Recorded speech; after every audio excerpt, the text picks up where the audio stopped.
My name is Dr. Alastair Finch.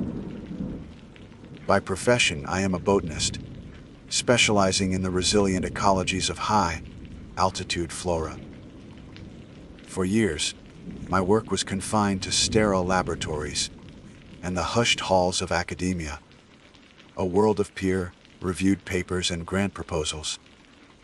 But theory can only take you so far. I crave the raw, unfiltered data of the field. A period of prolonged immersion in an environment untouched by the ceaseless hum of human activity. The seasonal post as a fire lookout in the Shoshone National Forest, bordering Yellowstone, presented the perfect opportunity. A paid sabbatical in a living laboratory. It promised solitude, a spectacular vantage point, and uninterrupted time to complete my research. I accepted the position with an academic's quiet enthusiasm, entirely unprepared for the other, unlisted aspects of the job. The journey to the tower was the final shedding of one world and the entry into another. A Tastern Park Service ranger named Miller drove me the last 20 miles in a rattling pickup truck, up a road that was less a road and more a suggestion carved into the mountainside. The air grew thinner, cooler. The scent of pine and damp, ancient earth became so thick it was almost a taste. When Miller finally killed the engine, the silence that rushed in to fill the void was absolute. It was a physical presence, a weight on the eardrums. It was the sound of a world without people. "This is it," he grunted, gesturing with his chin toward a thin steel skeleton that rose from a small, rocky clearing. Shoshone Lookout. Home sweet home. The tower was a study in functional fragility. It stood 100 feet tall, a lattice of weathered steel beams and guy wires anchored into the granite bedrock. At its apex sat a single 14 by 14-foot room, a glass box perched precariously over an ocean of green. As I hauled my gear, books, scientific instruments, and a month's worth of non-perishable food, up the 133 steps, the world expanded with every foot of elevation. By the time I reached the top, breathless and sweating despite the chill, the view was staggering. I was on an island in the sky. Below me, an unbroken canopy of lodgepole pine and Douglas fir rolled away in every direction, a vast, undulating sea of green and shadow that stretched to a horizon serrated by the distant, snow-dusted peaks of the Absaroka Range. The sheer scale of it was humbling, almost violent in its immensity. It was a landscape that had existed long before humanity and would exist long after. My presence here felt like a fleeting statistical anomaly. This was the isolation I had craved, but seeing it laid bare was different from imagining it. It was a profound, crushing solitude, a beauty so vast it verged on menace. Miller gave me a brief tour of the cabin, which was a simple affair. A small bed was folded against one wall, a wood-burning stove stood in a corner, and a desk with a large map of the region bolted to its surface sat before the panoramic windows. In the center of the room was the Osborne Fire Finder, a brass and steel instrument for pinpointing the location of smoke. He showed me the two-way radio, explaining its limited range and the best times to get a clear signal. "You'll be fine," he said, his hand already on the latch of the trapdoor. "It's a quiet post. Nothing ever happens here." He gave a curt nod and was gone. his footsteps echoing down the metal stairs. A few minutes later, the distant rumble of his truck's engine faded, and the great silence settled back over the world. I was alone. The predecessor's testament. The first few days were idyllic. I fell into a routine governed by the sun. I would wake at dawn, make coffee, and conduct a 360-degree sweep of the horizon with my binoculars. I spent my days reading, making notes for a potential paper on high-altitude vegetation, and simply watching the wilderness breathe. I was creating a small bastion of order and reason in my glass box, a fortress of the mind against the overwhelming emptiness outside. It was on the third day, during a thorough cleaning of the cabin, that I found it. The official logbook, thick leather, bound volume, sat on a small shelf beneath the radio. Its pages were filled with the neat, blocky handwriting of previous lookouts, detailing weather patterns, smoke sightings, and supply deliveries. Tucked inside the back cover, I found a single sheet of A4 paper, yellowed with age and sealed in a cracked, cloudy laminate. The top of the page bore a simple, typewritten title: Shoshone Tower, Staying Safe. I smiled. A list of folksy wisdom from my predecessor. It was a common enough thing. A way for these lonely sentinels to pass on hard-won knowledge and feel a connection to those who would follow. I pulled up a chair and began to read, an amused curiosity guiding my eyes down the page. The first few rules were exactly what I expected: practical, sensible advice born from experience. Then, the tone began to shift. It was a subtle change at first, a slide from the practical into the peculiar. The straightforward advice about bears gave way to instructions that seemed to be missing their context, hinting at a logic I couldn't grasp. By the end of the list, the amusement had curdled into a faint, prickling unease. The rules had transitioned from the realm of safety into the realm of ritual. They were no longer about surviving the forest. They seemed to be about surviving the tower itself. Here is the list, exactly as I found it. 1. Check the guy wires for tension every morning and after any storm with winds over 40 mph. This tower is old. 2. Don't leave food scraps or packaging outside. The bears are one thing, the smaller critters are the real problem. 3. The radio is for official business and emergencies only. Reception is best between 0800 and 1100. 4. If you hear singing on the radio after midnight, it's not the radio. Turn the unit off, and do not turn it on again until sunrise. Don't try to make out the words. 5. Keep the windows polished. It doesn't like looking through filth. 6. Sometimes you'll see a lone hiker on the trail below. Do not hail them. They are not lost. 7. Never count the trees in the Eastern Valley.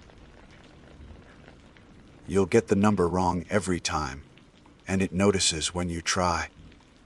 I read the list twice, then a third time. Singing on the radio. A lone hiker who wasn't lost. Polishing the windows for something that doesn't like looking through filth. And the final, bizarre injunction against counting trees. It was absurd. Clearly, it was a prank, a creative piece of fiction designed to spook the new arrival. It was a common trope in stories about isolated places. The list of strange rules that hint at a hidden, terrifying reality.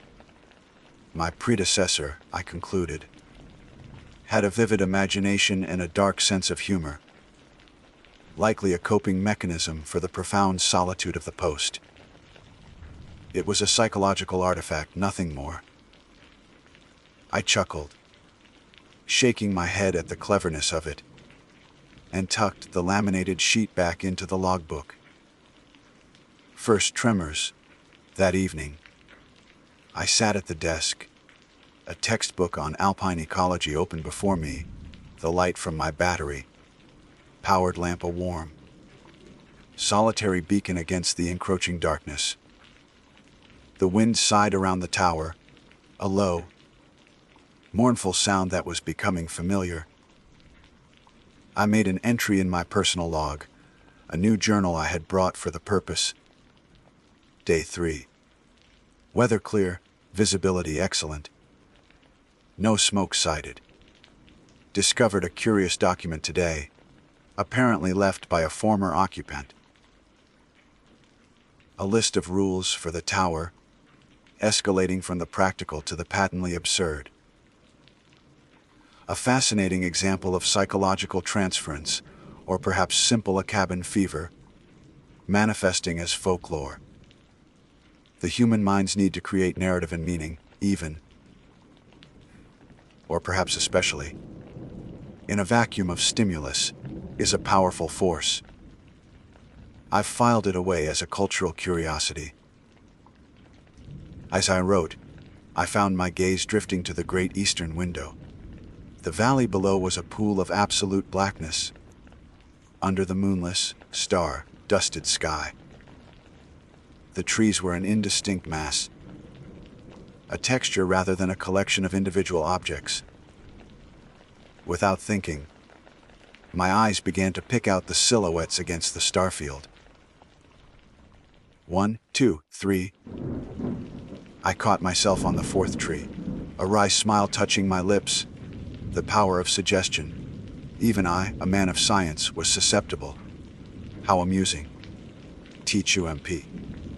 The sound was loud, sharp, and directly overhead. It was a single, definitive impact on the roof of the cabin. My head snapped up, my heart suddenly hammering against my ribs. The sound was utterly alien in the vast, whispering silence. It was heavy.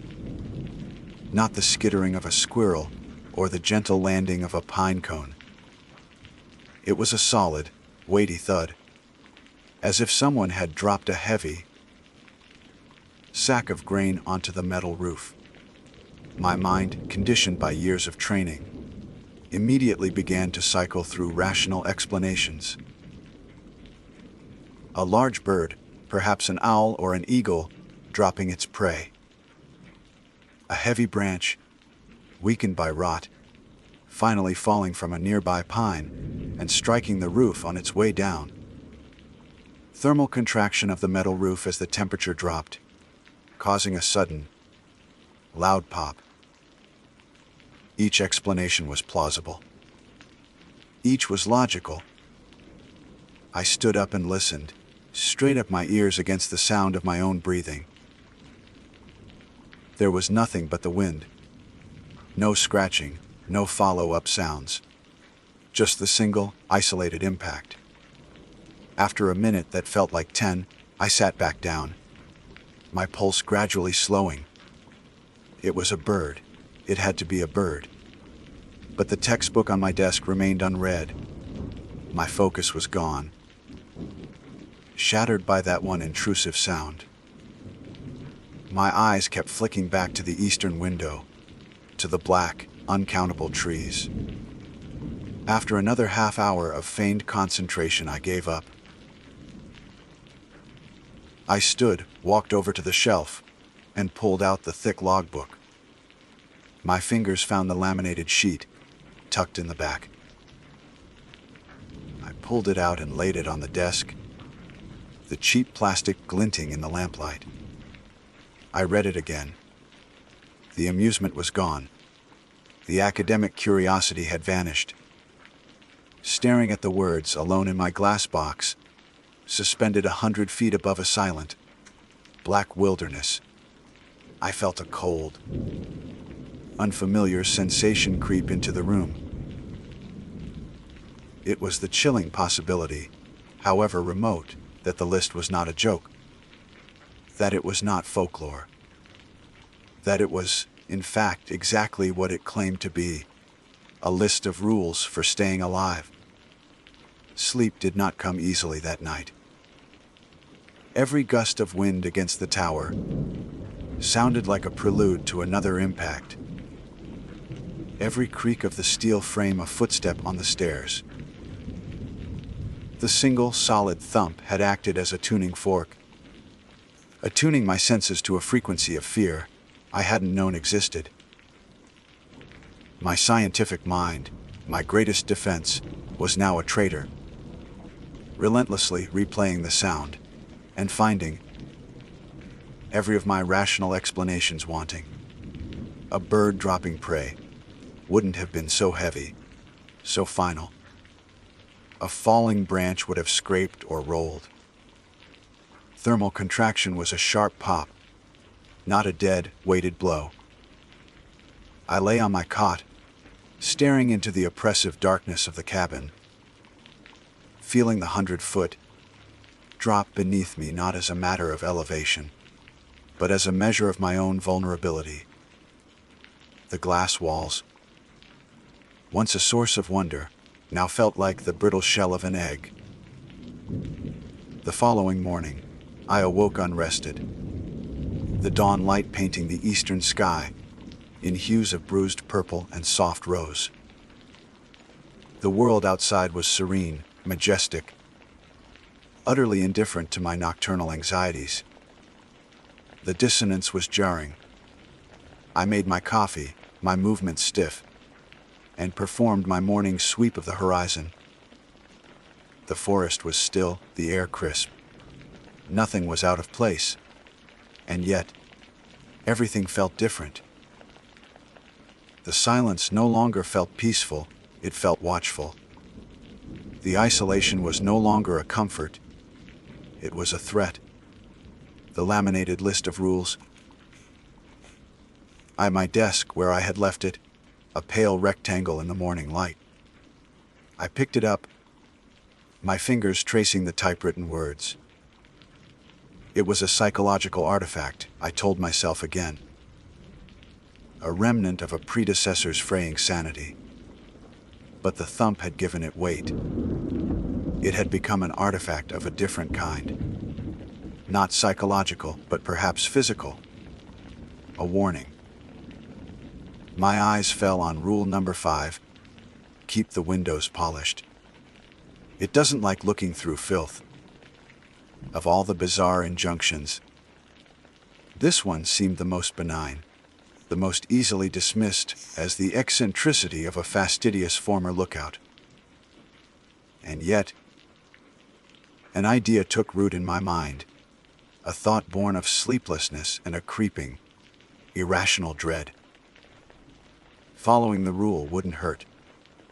It was a simple, manual task, something to occupy my hands and quiet my racing thoughts. It would be an act of restoring order, a way to reclaim my sanctuary from the encroaching strangeness. At least, that's the logic I presented to myself. The truth, I suspect, was that I was scared, and I was hedging my bets against a reality I wasn't ready to accept. I spent the next hour meticulously cleaning the panoramic windows. I used the supplied vinegar solution and old newspapers, working in slow, deliberate circles, buffing away every speck of dust, every stray fingerprint, every dried raindrop. With each pane I cleaned, the world outside became sharper, more vivid, the vast sea of green more immediate. But the task did not bring the comfort I had sought. Instead, a new and deeply unsettling feeling began to creep over me. The act of polishing the glass, of making it perfectly transparent, felt less like cleaning and more like a placatory offering. I wasn't just cleaning windows, I was preparing a viewing portal. The thought was absurd, but it was persistent. Who or what was I preparing it for? The line from the list echoed in my mind. It doesn't like looking through filth. The implication was clear. It did like looking. The clearer the view, the better. As I finished the final pane, the cabin felt more exposed than ever.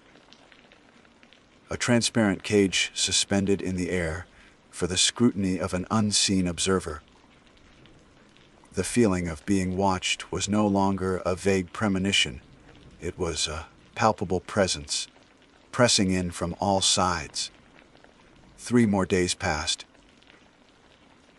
The profound unease lingered, a low hum of anxiety beneath the surface of my daily routine. I tried to lose myself in my work, cataloging plant specimens I'd collected on the hike up, cross-referencing my notes with textbooks, but my focus was fractured. My gaze would constantly drift from the page to the wilderness beyond the glass, scanning the tree line, searching the shadows. I was looking for something, though I didn't know what. I was a scientist reduced to a nervous animal, startled by the snap of a twig, the cry of a distant hawk. It was on the afternoon of the 7th day that I saw him. I was scanning the lower slopes of the mountain with my binoculars, following the thin ribbon of the trail that snaked through the trees about a mile below the tower.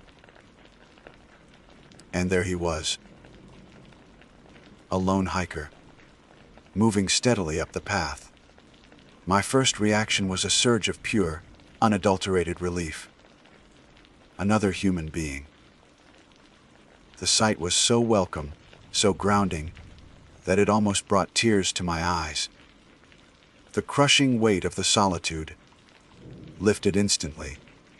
I wanted to run to the radio, to hail him, to hear another voice, to confirm that the world of people and reason still existed. My hand was on the radio's handset when I froze. Rule number 6 slammed into my consciousness of the force of a physical blow. Sometimes you'll see a lone hiker on the trail below. Do not hail them. They are not lost. My heart, which had soared with relief, now plummeted into a cold abyss of dread. I lifted the binoculars again, my hands trembling slightly. I studied the figure.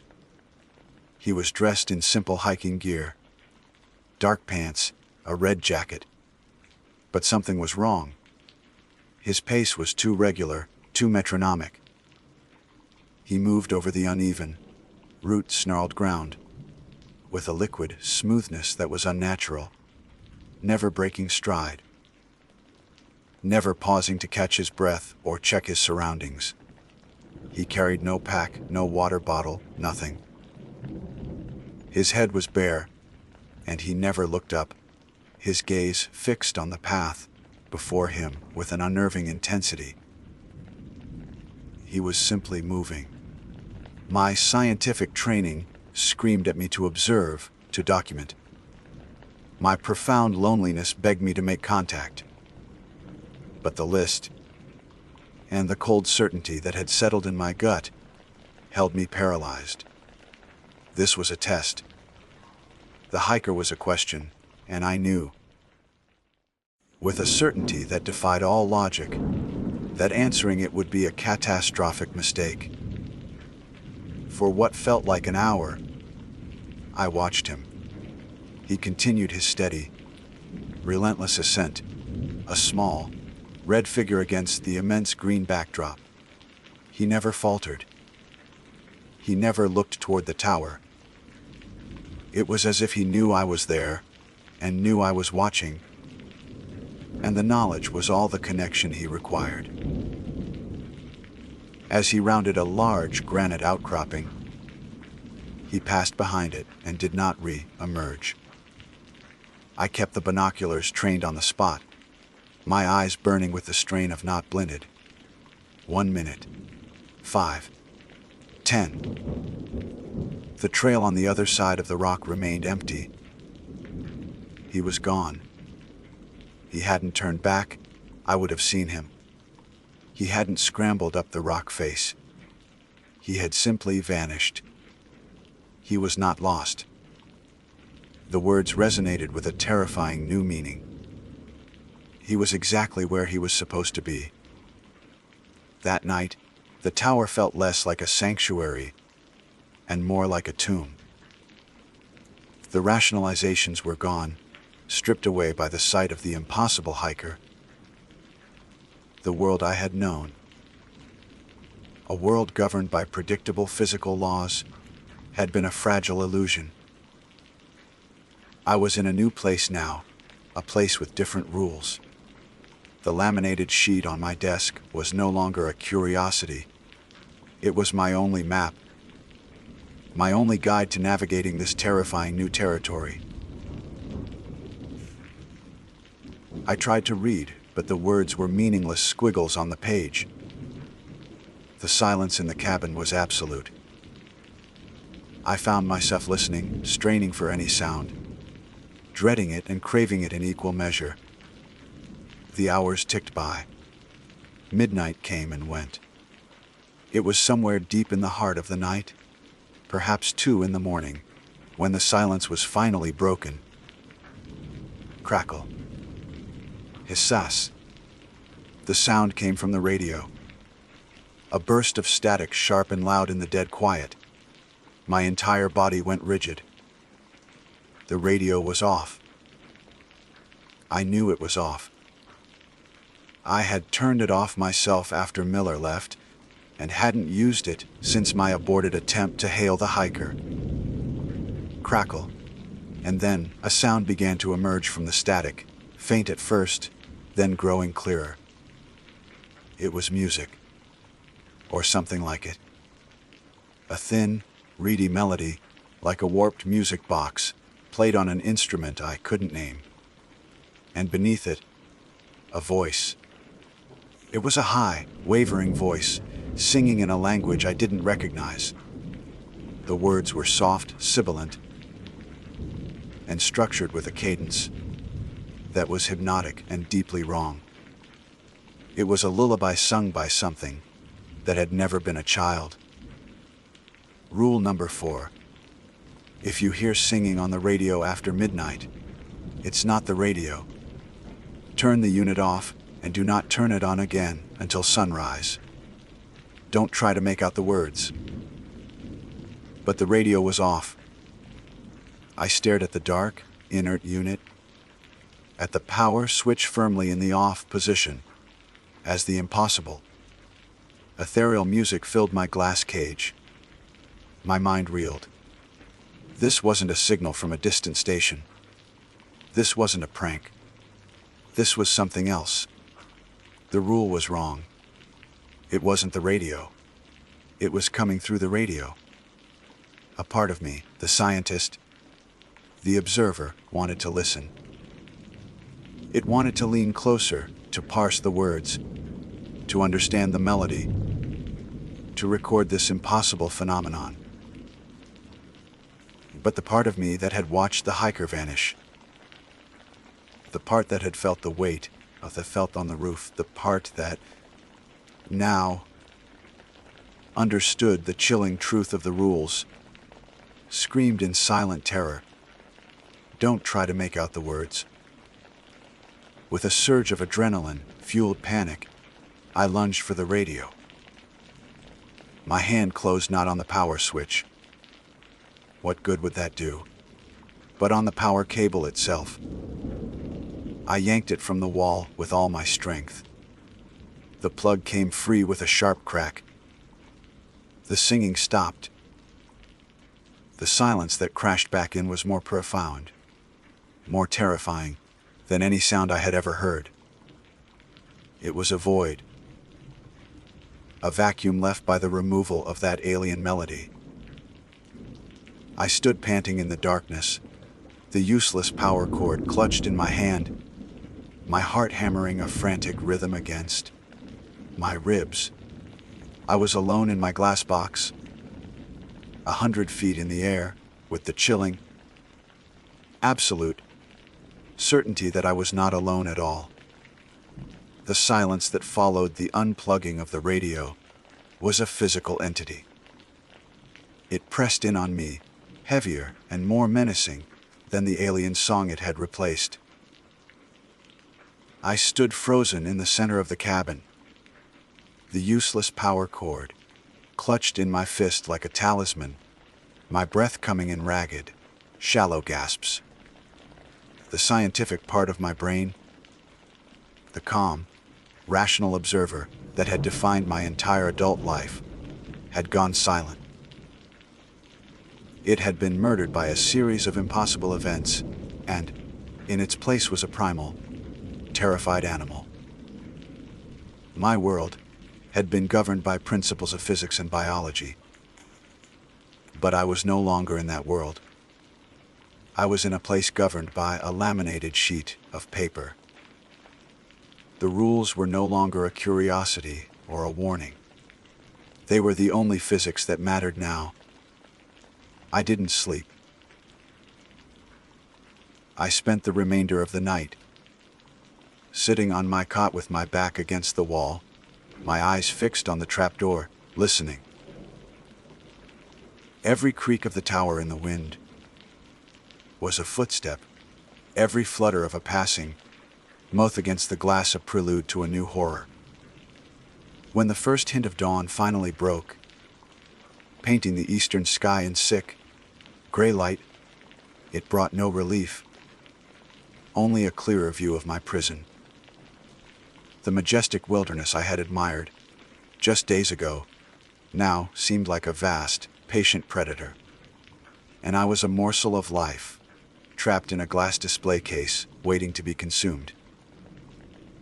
My academic research, the very reason for my being here, was a forgotten relic. My textbooks and notes lay untouched. My new purpose was singular and absolute: survive. Survive until Miller returned.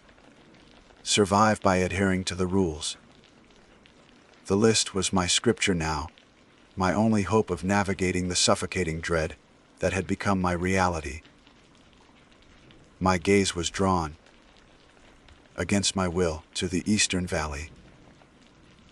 It was the direction the hiker had taken, the direction from which the impossible psalm had seemed to emanate. And it was the subject of the final, most cryptic rule. Rule number 7. Never count the trees in the eastern valley. You'll get the number wrong every time, and it notices when you try. The rule was an assault on reason itself. How could one get the number wrong every time? And the final clause: it notices when you try. This implied not just a phenomenon, but an intelligence, a sentient, watchful presence that was somehow to the very act of perception. The thought was so monstrously absurd that it sent a fresh wave of nausea through me. I forced myself to look away, focusing on the mundane tasks of survival. I checked the guy wires, Rule 1. I ensured my food was sealed and secure. Through 2. I left the radio unplugged and untouched. Rule 4. I polished the already gleaming windows until my arms ached. Rule 5. I performed these tasks with the desperate fervor of a zealot.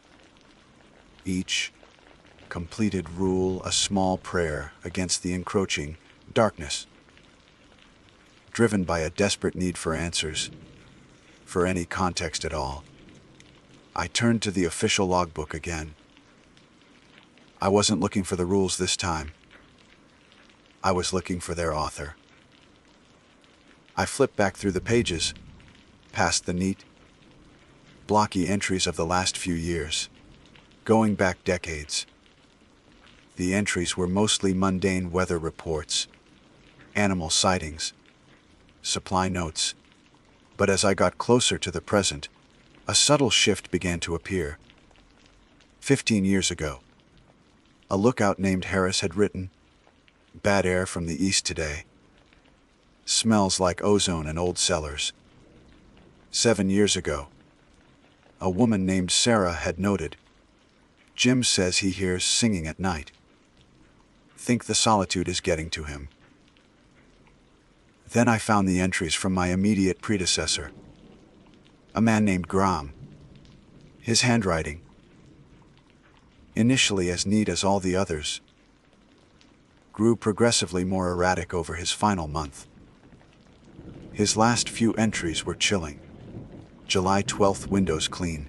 It's quiet today. Too quiet. The hiker was on the trail again. Same red jacket. Didn't look up. July 15th. The singing started early tonight. I didn't have the radio on. Sarah was right, it's not the radio. July 18th. A magpie hit the roof today. Just one loud thump. The sound was too heavy for a bird. My blood ran cold. He had experienced the same things. The hiker, the singing, the thump. This wasn't my private madness. It was a feature of the tower itself. I flipped to his final entry, dated just a week before my arrival. The handwriting was a barely legible scrawl, the pen having dug deep into the paper. July 21st, 103. God, forgive me. I couldn't help it. It's wrong. The number is wrong. It knows I looked. It knows I. The entry stopped there. The rest of the page was blank. Graham had broken Rule 7. And then he was gone. A tremor of pure terror shot through me. I slammed the book shut, a cloud of dust motes dancing in the lamplight. The rules weren't just a guide. They were a litany of failed experiments, each one likely written in the blood of someone who had learned the hard way. Later that day, a new test presented itself. I was preparing a meager lunch of canned beans when my hand, slick with sweat, fumbled a small packet of saltine crackers. It slipped from my grasp, bounced off the edge of the open trapdoor, and fell to the metal platform of the catwalk below. I froze, my heart hammering. Rule number 2. Don't leave food scraps or packaging outside. The bears are one thing, the smaller critters are the real problem. My first instinct was to leave it. It was just a small packet of crackers. What harm could it do? But Graham's final, frantic entry echoed in my mind. The rules were absolute. The smaller critters were the real problem. What did that mean? I had to retrieve it. With a deep sense of foreboding, I unbolted the trapdoor and slowly, cautiously, made my way down the 133 steps. The open air, which should have felt liberating after the confines of the cabin, felt heavy and oppressive. The silence was thick, watchful.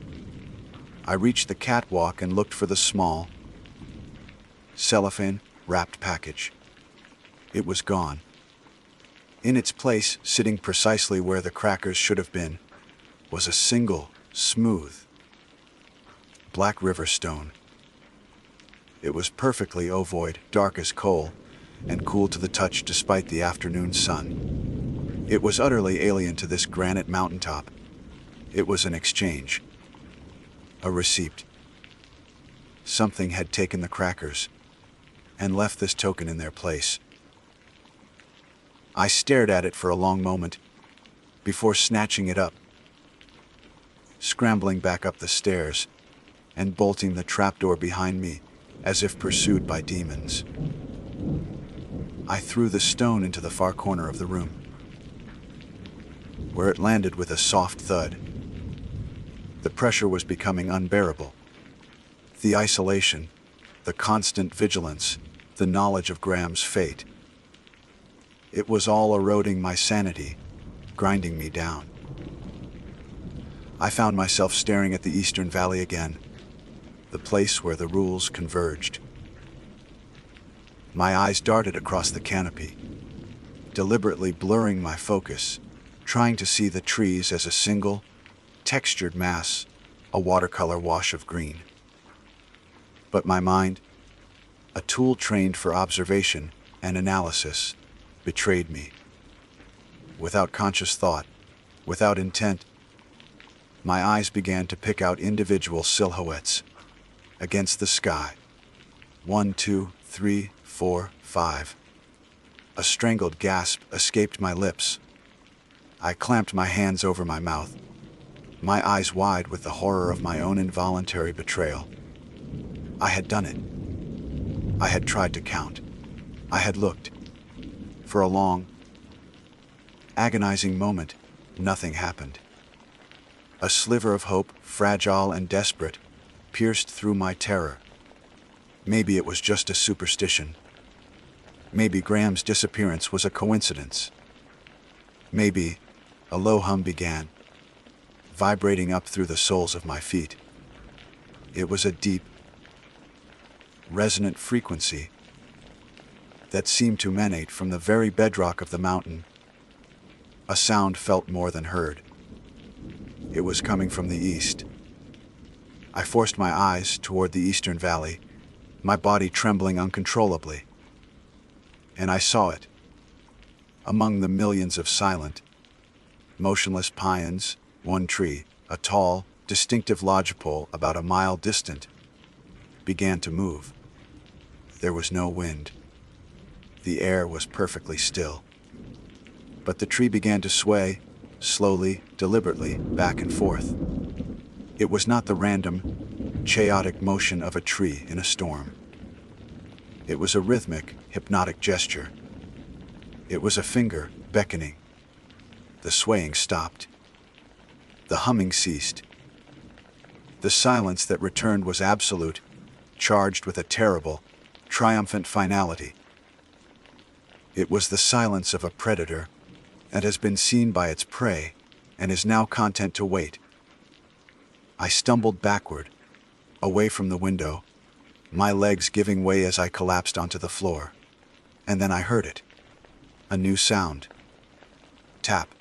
It was soft, sharp, and distinct. Tap, tap. It was coming from the glass of the eastern window. A light, insistent rapping, like a single fingernail, tapping on the pane from the outside. 100 feet above the ground. The sound was delicate, precise, and utterly impossible. It was the sound of a single fingernail against the thick plate glass of the eastern window. 100 feet in the air. My mind, already fractured by the events of the past week, simply refused to process it. I was paralyzed on the floor, my back pressed against the leg of the desk, staring at the point on the glass where the sound originated. There was nothing there.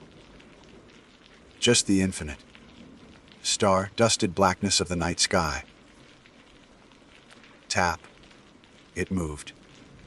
The sound shifted to the next pane of glass to the south, then the next, methodically making its way around the cabin.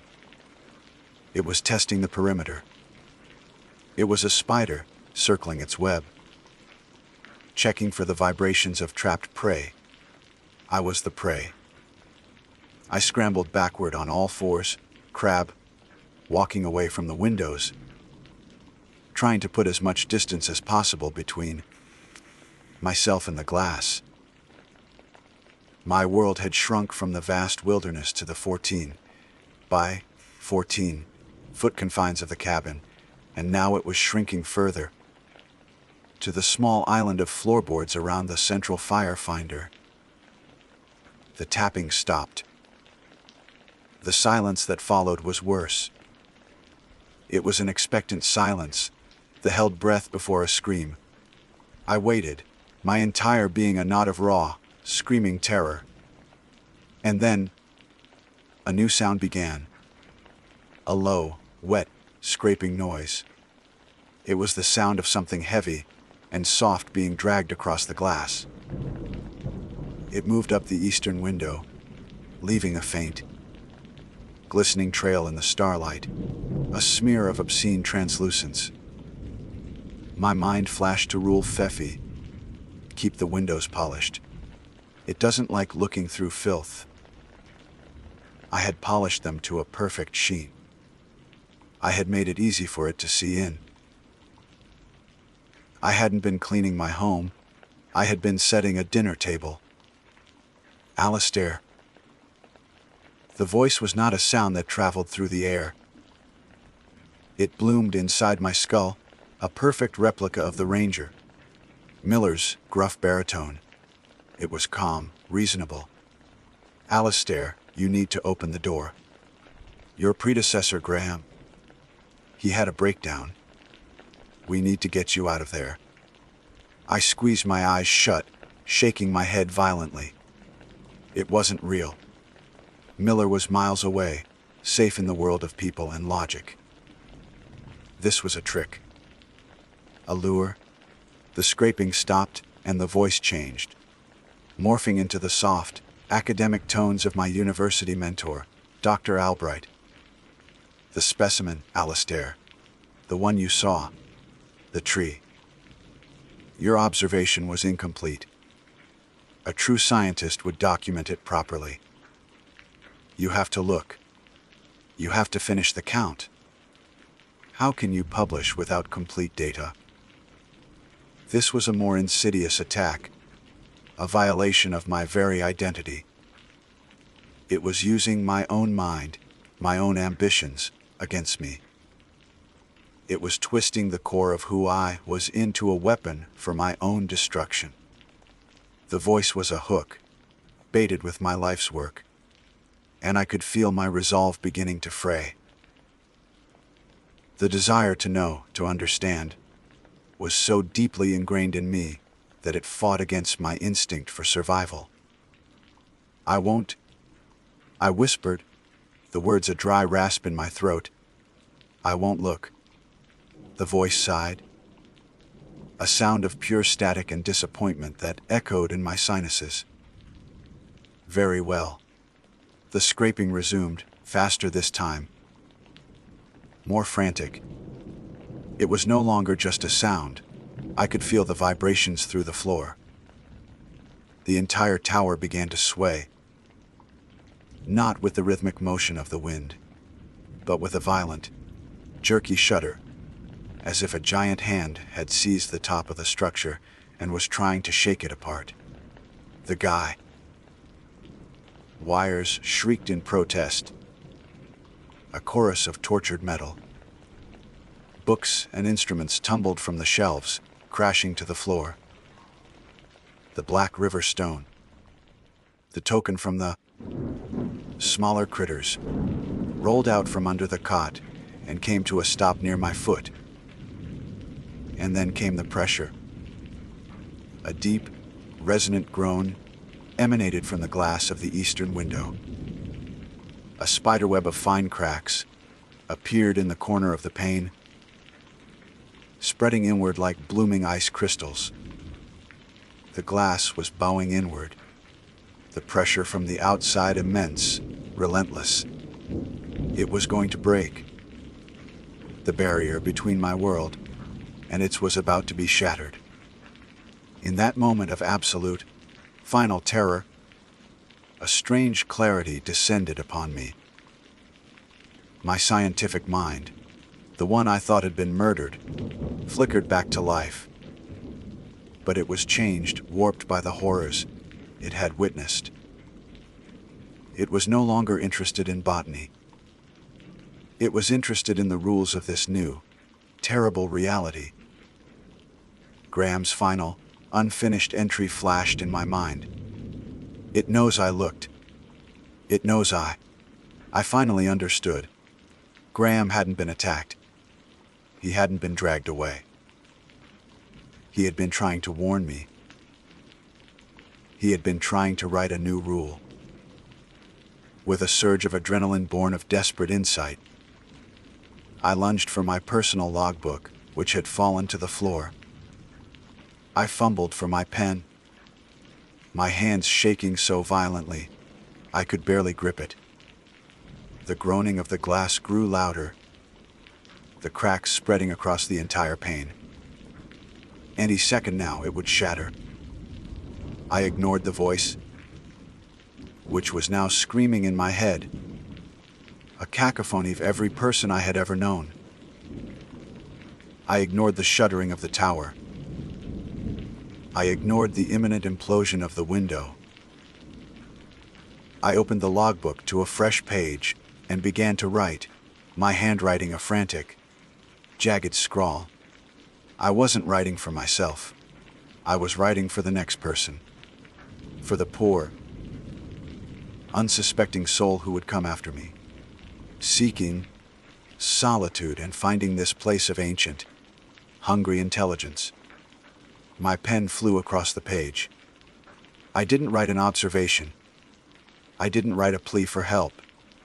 I wrote a rule, a new piece of the only scripture that mattered here. The groaning of the glass reached a fever pitch, a high-pitched scream of tortured material. The pressure in the cabin became unbearable, my eardrums threatening to burst. I could see a shape pressing against the glass now, a vast, dark form that blotted out the stars. Something with too many joints and a texture like wet leather. It was a thing of profound wrongness, a creature whose very existence was a violation of natural law. I finished writing the last word just as the window exploded inward. A hurricane of glass shards and icy, pine-scented air ripped through the cabin. The lamp was extinguished, plunging me into absolute darkness. The pressure, the voice, the shaking, it all stopped. A profound silence fell, broken only by the sound of my own rag, breathing and the gentle tinkle of a few remaining pieces of glass falling from the window frame. I was alive. I was in darkness, surrounded by wreckage, but I was alive. The presence was gone. It was as if, by completing the rule, by adding to the canon of this place, I had satisfied it. I had paid a toll. I don't know how long I sat there in the dark. Hours, maybe. When the sun finally rose, I did not feel its warmth. I stood up, my body a symphony of aches and cuts from the flying glass. I looked at the shattered eastern window, a gaping wound open to the sky. Then I looked down at what I had written. My logbook lay open on the floor. On the page, in my own frantic hand, was a single sentence. If you break a rule, you must write the next one before it gets in. I stayed in the tower for 3 more days, a ghost in a shattered box. I did not eat. I did not sleep. I just watched the empty space where the window had been. On the 4th day, I heard the distant rumble of a truck engine. Miller was coming. I took the laminated sheet of rules from my desk. With a piece of tape from my first aid kit, I carefully affixed the page I had torn from my logbook to the bottom of it. I placed the newly amended list back inside the official logbook, tucking it into the back cover. When Miller finally climbed the last few steps and opened the trapdoor, he found me sitting at my desk, staring out at the eastern valley. What the hell happened here? A bear? He asked, his eyes wide as he took in the shattered glass and the wreckage of the cabin.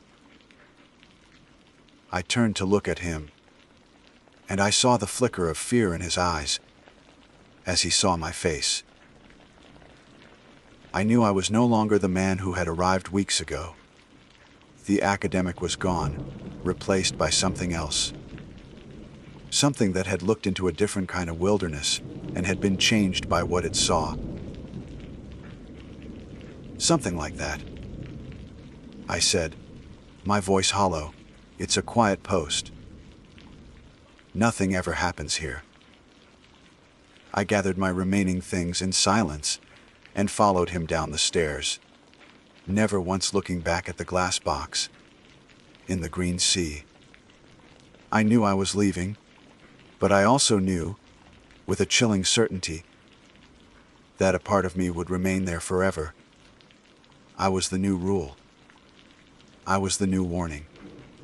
And I knew that someday, someone else would come. They would find the list. And they would have to learn, just as Graham and I had learned, that some places have rules for a reason, and that the price for breaking them is to become a part of the story yourself. My name is Dr. Alastair Finch. I hold a PhD in geophysics with a specialization in seismic wave propagation and deep Earth resonance analysis. For the 7 years prior to the events I am about to document, I was employed by the United States Geological Survey, where my work was considered respectable, if not exactly groundbreaking. I am, by nature and by training, a man who believes in data, in empirical evidence, and in the fundamental, observable laws that govern our physical world. It is crucial that you understand this. The credibility of the following account rests upon the foundation of my own rationality. A foundation I now fear has been irrevocably fractured. The offer came through a third-party contractor, a faceless entity that specialized in staffing sensitive government projects.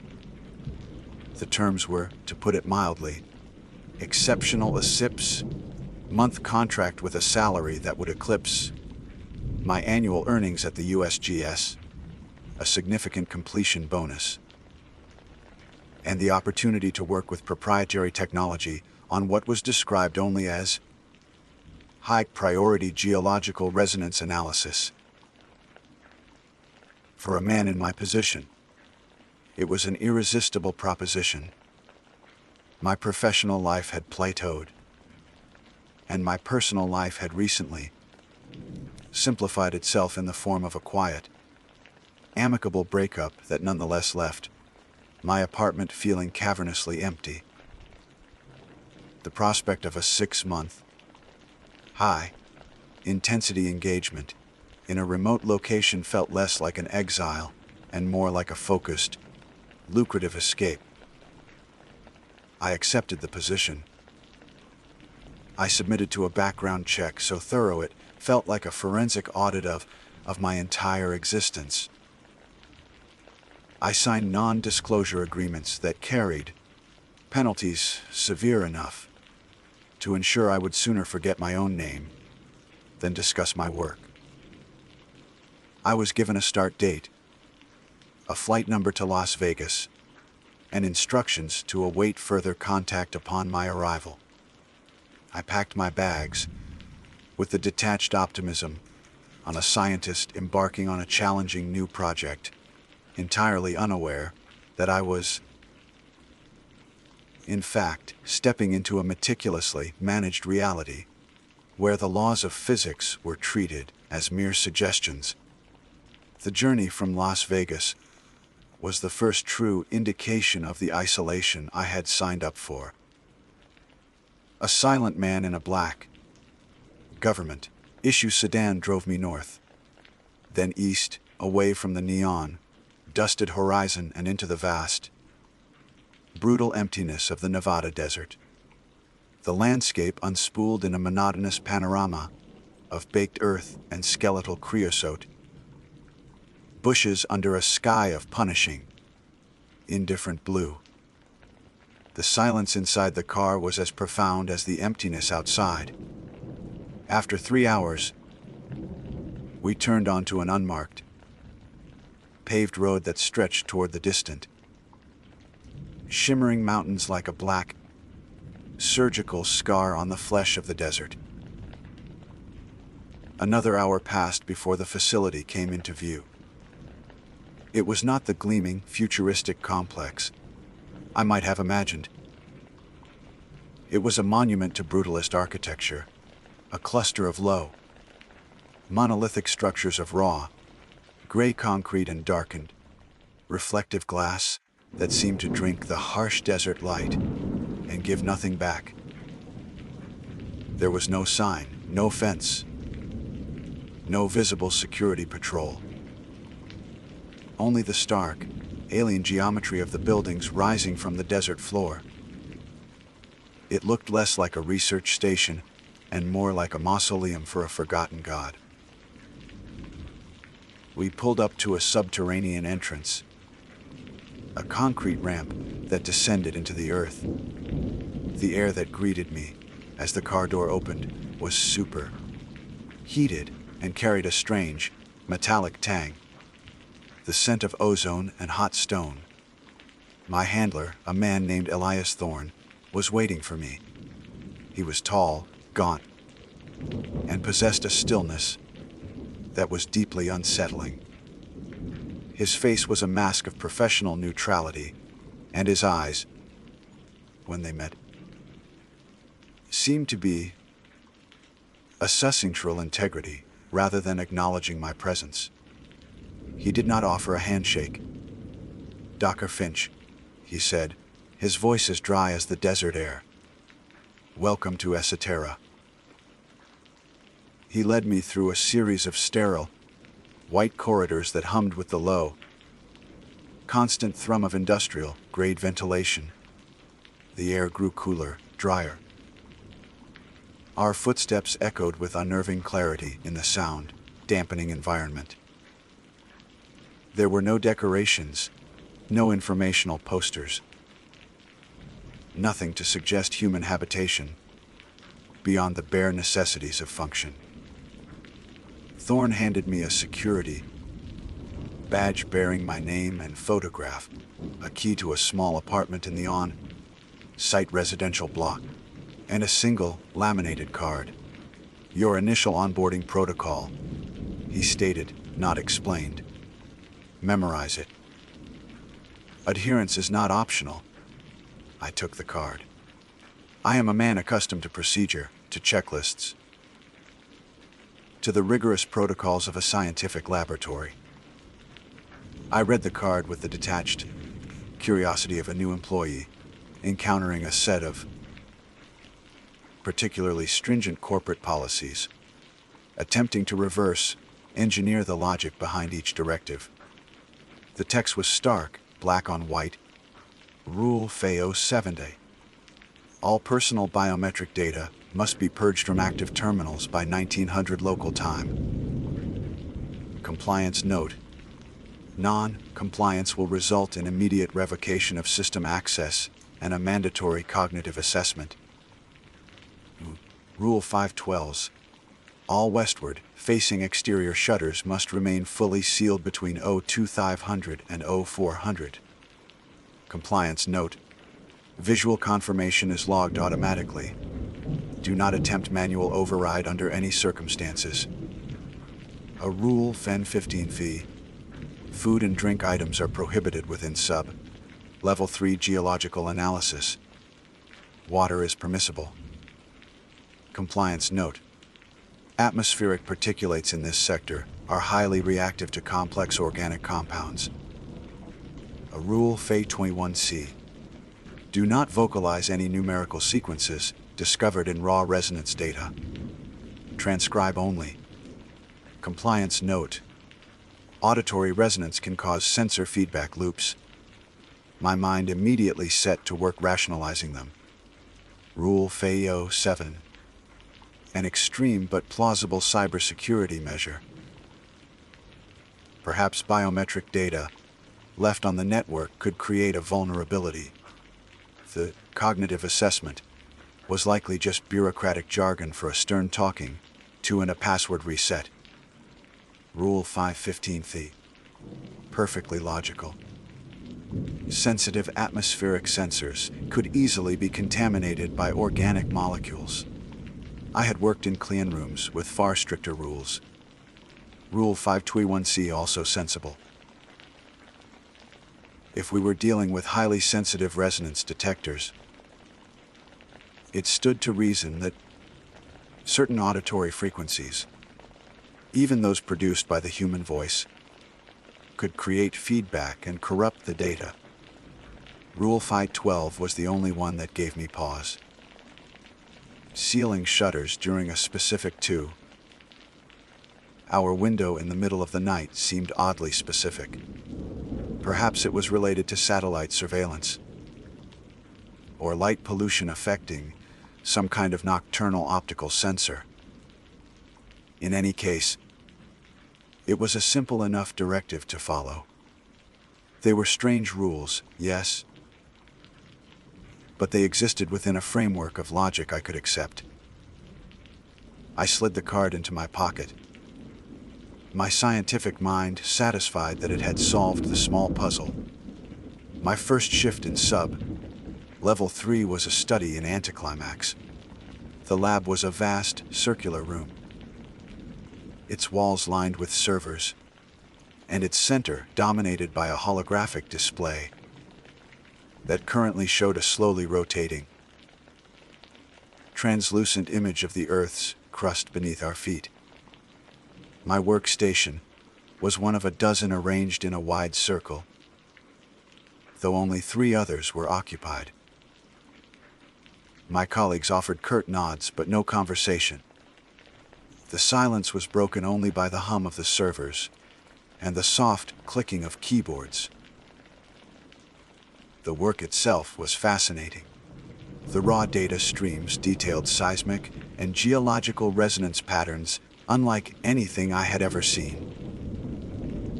They were complex, semi-repeating, and possessed a level of structural coherence that bordered on artificial. Yet they were not impossible. I theorized we could be observing a novel form of crystalline stress propagation or a previously undocumented magnetotelluric phenomenon.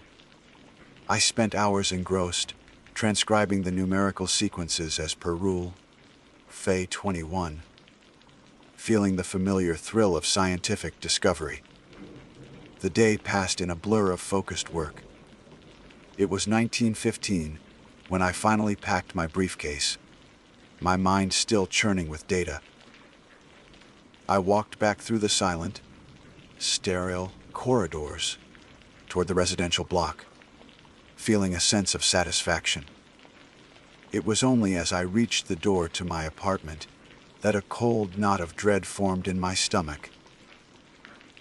My terminal. In my haste and fascination, I had forgotten to purge my session. I had broken Rule 507 on my very first day.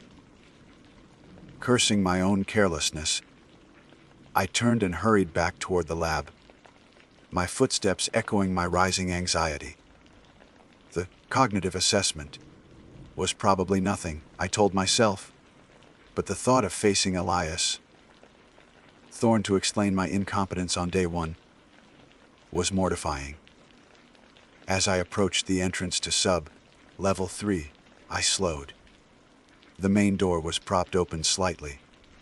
I could see a single workstation was still active inside, its monitor casting a flickering glow in the otherwise darkened lab. I crept closer, peering through the gap. It was a senior researcher I'd briefly seen earlier, a woman whose badge read Dr. Aris Thorne. No apparent relation to Elias, I hoped. She was hunched over her keyboard, typing with a frantic, desperate energy. Her screen was not displaying geological data. It was bathed in a pulsing, aggressive red light, and large block letters flashed over and over her key. SSPSRQIRID. Puro ofo elatio o giderel fauzo 7. Her back was to me. But I could see the tension in her shoulders, the way her entire body was coiled like a spring. She was muttering to herself, the words too low to be distinct, but the tone one of pure, unadulterated terror. It was not the sound of someone frustrated by a system lockout. It was the sound of someone pleading. I stood frozen for a moment, my own forgotten login completely erased from my mind. The clinical, rationalized world I had constructed around this place began to crack. The cognitive assessment was not a reprimand. The rules were not just quirky corporate policy. I was witnessing the raw, terrified consequence of breaking one, and it was nothing I could explain away with logic. She never saw me. I backed away from the door as silently as I had approached, my heart hammering against my ribs. I retreated down the corridor, the image of her terrified face, illuminated by that pulsing red light, burned into my memory. My scientific curiosity had been my driving force for my entire life. But as I walked back to my small, concrete apartment in the heart of the Nevada desert, I felt it being replaced by something else, something cold and primal. I felt the first sharp prickle of genuine fear. Sleep did not come that first night. My small, concrete apartment, which had initially felt like a Spartan but acceptable temporary home, now felt like a tomb. Every creak of the building, every hum from the ventilation system, was amplified by my fear. I lay in the dark, staring at the ceiling. The image of Dr. Eris Thorne's terrified face seared onto the back of my eyelids. The pulsing red light of the warning screen. The frantic, pleading muttering. It was a scene that defied the sterile, rational environment the facility projected. I had broken the same rule she had. My terminal had been left active, my biometric data unsecured. Yet no one had come for me. No alarms had sounded in my room. My keycard still worked. This lack of consequence was, in its own way, more terrifying than a swift punishment. It implied a system of enforcement that was not automated and absolute, but selective, arbitrary. It meant that someone, or something, had known about my transgression and simply chosen not to act. The thought was chilling. The next morning, I walked to Level 3 with a sense of dread that felt like a physical weight on my shoulders. I half expected to be met by Elias Thorne and a pair of grim-faced security guards. Instead, the lab was just as it had been the day before, quiet and humming with latent energy. There were 3 other researchers present, the same ones from my first shift, but one workstation was conspicuously vacant. Dr. Eris Thorne's. Her desk was wiped clean. Not just tidy, but sterile. There was no personal mug, no stray papers, no indication that a human being had spent hours working there just the day before. It was as if she had been digitally and physically erased from existence. I settled at my own terminal, my hands trembling slightly as I logged in. The system greeted me with the standard interface. No warnings, no red screens. It was unnervingly normal.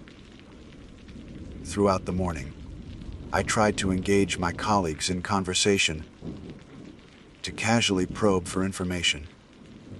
I started with the man nearest me, a portly, balding physicist named Dr. Jian Lai. Quiet morning. I began, my voice sounding strained to my own ears. Dr. Thorne must be taking a personal day. Dr. Lee didn't look up from his screen. He gave a slight, almost imperceptible shake of his head. I would advise you to focus on the data, Dr. Finch. He murmured, his tone flat and final. It was not a suggestion, it was a clear, unequivocal warning. I tried a similar approach with the other two researchers and received responses that were either equally evasive or outright ignored. They were afraid. The fear in this room was a palpable force, a low-frequency resonance that vibrated just beneath the surface of the professional silence. Eris, Thorne was gone, and we were all expected to pretend she had never been here at all. I took their advice. I threw myself into the work, hoping the familiar comfort of data analysis could build a wall against my growing paranoia. But the data itself offered no comfort. The resonance patterns we were monitoring were becoming more complex, more structured. They were not random geological noise. On my screen, the numerical sequences flowed in long, intricate strings that possessed the hallmarks of a sophisticated language.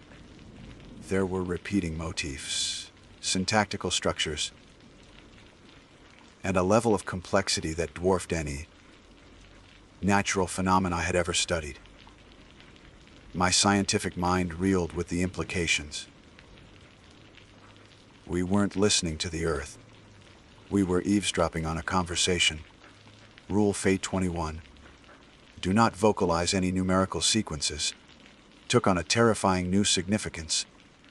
What would happen if one were to speak these numbers aloud? Would it be like speaking a word of power? A command? A name? The temptation to whisper just a short sequence, to hear its cadence, was a maddening, scientific impulse that I had to physically suppress. 2 weeks passed in this state of high, strung, silent tension. I followed the rules with the devotion of a zealot. I purged my terminal at 1859 every evening. I never brought so much as a coffee into the lab. I transcribed the endless, silent numbers. And every night, I would lie in bed and think about rule. All westward, facing exterior shutters, must remain fully sealed between 0200 and 0400. It was the one rule that dealt with the outside world. A world I was beginning to feel was not as empty as it appeared. My apartment was on the 3rd floor of the residential block, my window facing due west, looking out over a vast, featureless expanse of desert that stretched to the jagged black line of the distant mountains. Every night at 0200 sharp, a heavy, multi-layered metal shutter would slide down over the reinforced glass, sealing me in with a deafening thud. My curiosity festered. What was out there in the dark that the facility's administration was so desperate to keep us from seeing? The official rationale I'd invented, satellite surveillance, light pollution, now seemed laughably naive. One afternoon, a facility-wide memo appeared on our terminals, a single chilling addendum to the existing protocols. ADDNDM20 REL E512. Personnel are reminded that any attempt to record audio from the western exterior of the facility during the Yoder 2500 Yo 400 seal is a Level 4 protocol violation. The facility's acoustic dampening is rated sufficient for all operational requirements. That was it. That was the tipping point. They weren't worried about us seeing something. They were worried about us hearing it. The rule wasn't just about a visual phenomenon. It was about an auditory one so powerful that the thick concrete walls and soundproofed windows of this billion-dollar facility were considered merely sufficient to block it. My scientific training, the very core of my being, that demanded evidence and observation, could no longer be suppressed by fear. I had to know, but I wasn't foolish enough to break the rule directly. I couldn't use a microphone or a camera. I needed a low-tech, deniable method of observation. I needed a witness and had no voice and no memory that could be audited. That night, I devised a simple experiment. I took the plain glass tumbler from the bathroom and filled it with water, placing it carefully on the wide, interior sill of my westward-facing window. My hypothesis was simple. If there was a significant acoustic or vibratory event outside, it might be powerful enough to transmit through the structure of the building and disturb the surface of the water. It was a seismograph of the most primitive kind. I watched the clock, my heart rate accelerating as 00200 approached. At the precise second, the shutter slammed down, the sound echoing through my small room like a gunshot. The silence that followed was absolute. I turned off the lights and sat in my desk chair, my eyes fixed on the glass of water, a pale circle in the gloom. For the first hour, nothing happened. The water remained as still as glass. I began to feel foolish, my paranoia getting the better of me. Then at 0307, I felt it. It wasn't a sound. It was a pressure. A deep, subsonic thrumming that started at the base of my skull and vibrated down my spine. As a geophysicist, I was intimately familiar with seismic vibrations, with the tremors of the earth. This was not that. This was directional. It was pressing in on the western face of the building, a physical force that the structure seemed to groan against. It was rhythmic, like a colossal heartbeat, or the purr of some impossibly large engine. I looked at the glass. My breath caught in my throat. On the surface of the water, tiny, concentric ripples were forming. They pulsed in perfect synchrony with the vibrations I felt in my bones. The patterns were intricate, geometric, like the somatic figures I had once created in a university lab, but infinitely more complex. They would form, hold for a second, and then dissolve as a new, more elaborate pattern emerged. It was mesmerizing and utterly terrifying. This was the source of the data. The geological resonance was not coming from beneath us. It was coming from out there. The thrumming, the pressure, the impossible ballot in the water glass. It all stopped at exactly 0400. The cessation was so abrupt that the resulting silence felt like a physical blow. I sat in the dark for a long time, my mind struggling to process what I had just witnessed. I had my proof. The rules were not arbitrary. They were a shield, protecting us from a phenomenon that was real, physical, and right outside our walls. I waited until the first hint of dawn grayed the sky before I moved. The shutters were programmed to retract at sunrise. I stood before the window, waiting. With a low hum, the heavy metal shield slid upwards, revealing the harsh beauty of the desert morning.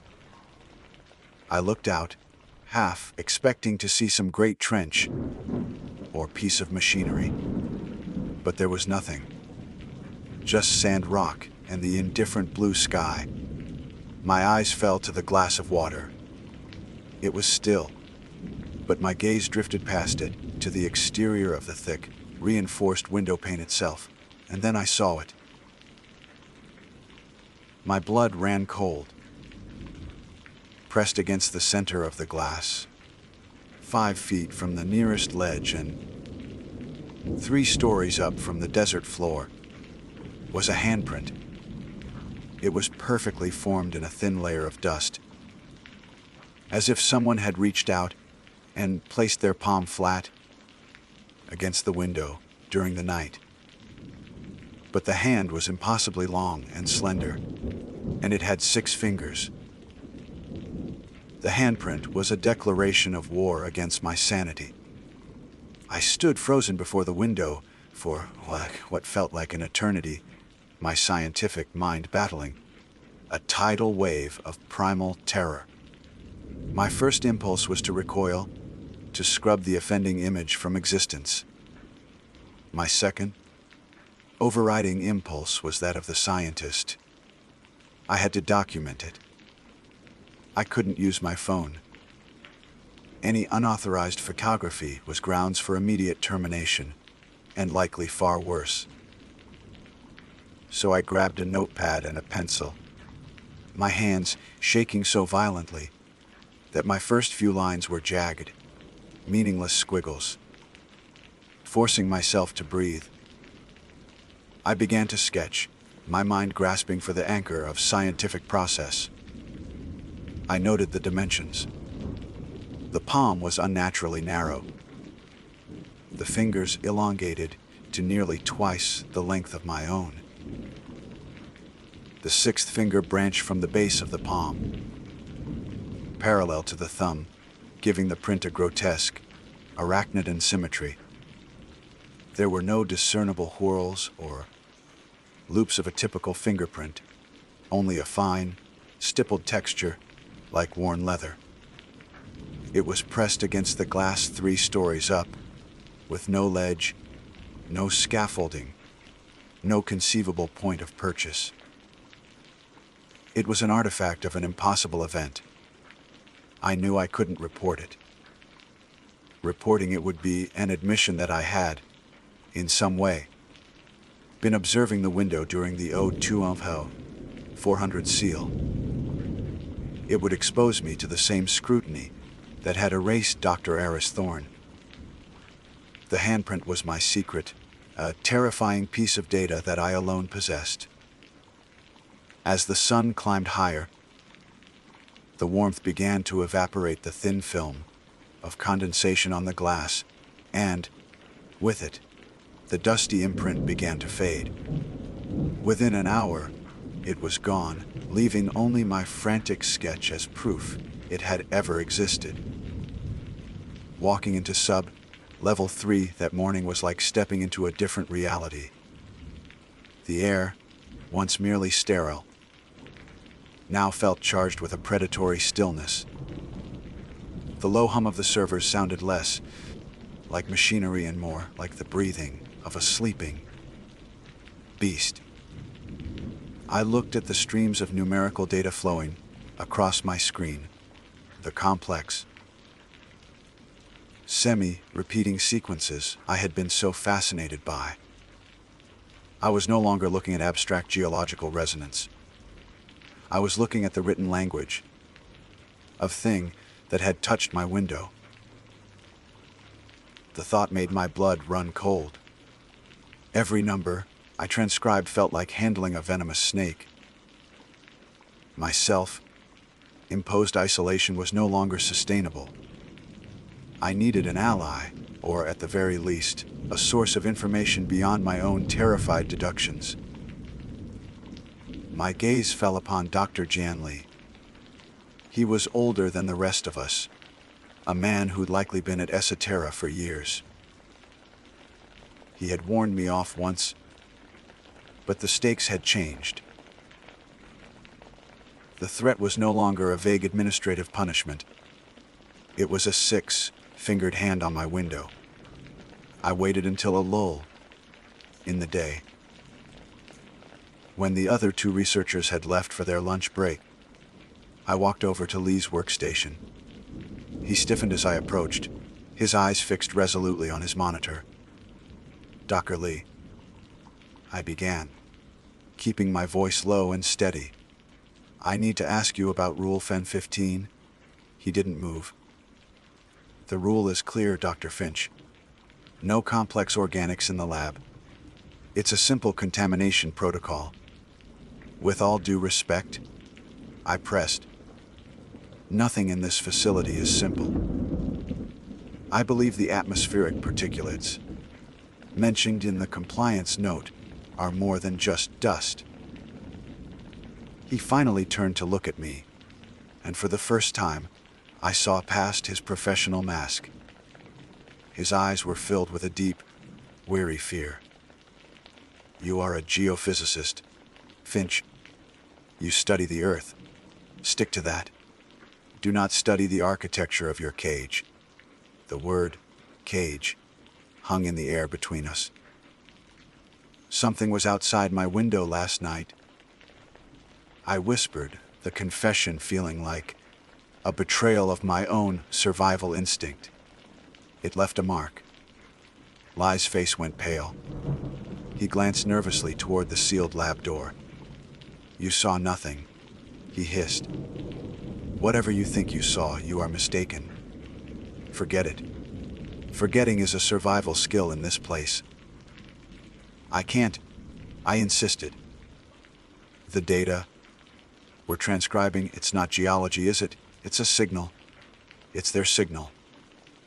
And the particulates, they're connected to it, aren't they?" He stared at me for a long moment, a silent battle raging in his eyes. Finally, he leaned in, his voice barely a whisper. "The particulates are receptive. Think of them as a raw medium, Dr. Finch. A substrate. They are inert, microscopic dust. But they are designed to react to two things: strong, coherent resonance patterns and complex organic molecules. The resonance gives them a blueprint. The organics give them fuel." My mind raced to process the horrific implication. Fuel for what? To build. Lee breathed, his eyes wide with remembered terror. To assemble.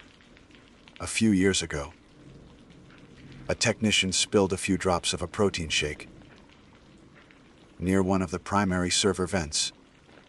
The resonance patterns at that moment were unusually coherent. The dust in the air, it used the protein as a catalyst. It began to coalesce to form three-dimensional, tangible shapes that mirrored the data on the screens. It built a perfect, shimmering replica of a sequence we had just recorded. A string of numbers, glowing and hanging in the air, made of nothing but dust and a drop of spilled protein. I felt dizzy. Rule 15 wasn't about protecting the sensors from us. It was about protecting us from the data. It was to prevent the language of things outside from finding a way to physically manifest inside. Our conversation was cut short by the return of the other researchers, accompanied by a new face. He was young, probably a fresh post, Doc, with a cocky, self-assured swagger. Elias Thorne was with them, his gaunt presence sucking the warmth from the room. "This is Dr. Evans," Thorne announced, his voice flat. "He will be joining the analysis team, focusing on referencing resonance patterns with deep, core temperature fluctuations." Evans gave a dismissive wave to the room. "Just point me at the rocks," he said with a grin, clearly unimpressed by the solemn atmosphere. Over the next week, Evans proved to be exactly what his first impression suggested: brilliant, arrogant, and utterly contemptuous of the rules. He saw them as bureaucratic nonsense, impediments to his real work. He openly scoffed at the prohibition of food and drink, complaining loudly about the lack of decent coffee. And I exchanged worried glances. Evans was a walking protocol violation, a time bomb of carelessness. The inevitable happened on a Tuesday. We were in the middle of a resonance spike, the most powerful and sustained I had yet witnessed. The numbers pouring onto our screens were dense and complex, the language outside growing more insistent, more agitated. The pressure in the room felt immense, the air thick with unspoken tension. And then I smelled it. The rich, unmistakable aroma of dark roast coffee. I whipped my head around. Dr. Evans was leaning back in his chair, a triumphant smirk on his face, holding a large, stainless steel thermos. He had just poured himself a cup. "Relax, people," he said, taking a long, theatrical sip. "It's just coffee. What's the worst that could happen? The dust bunnies get a caffeine buzz."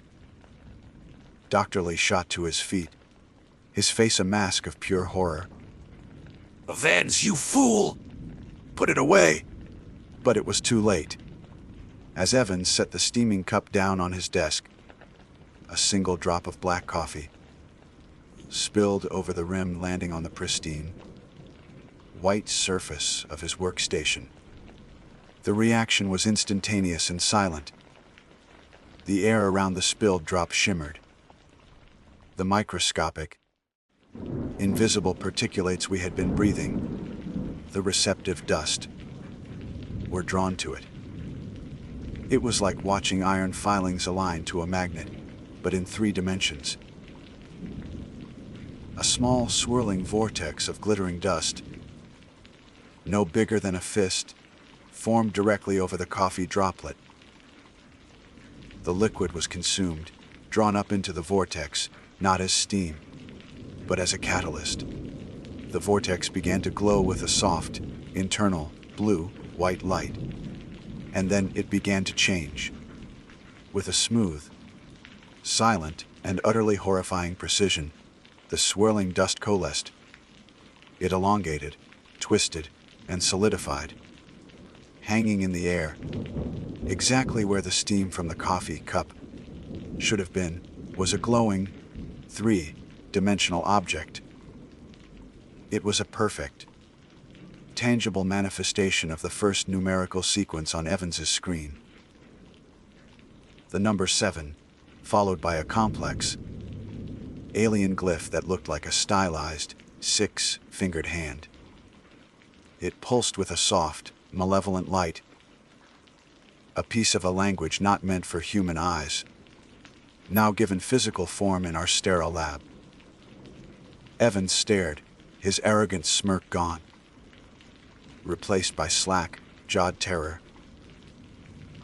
The thermos slipped from his nerveless fingers and clattered to the floor. The main lab door hissed open. Elias Thorne stood there, flanked by 2 security personnel in heavy, tactical gear. But he wasn't looking at Evans. His cold, assessing eyes were fixed on the glowing symbol hanging in the air.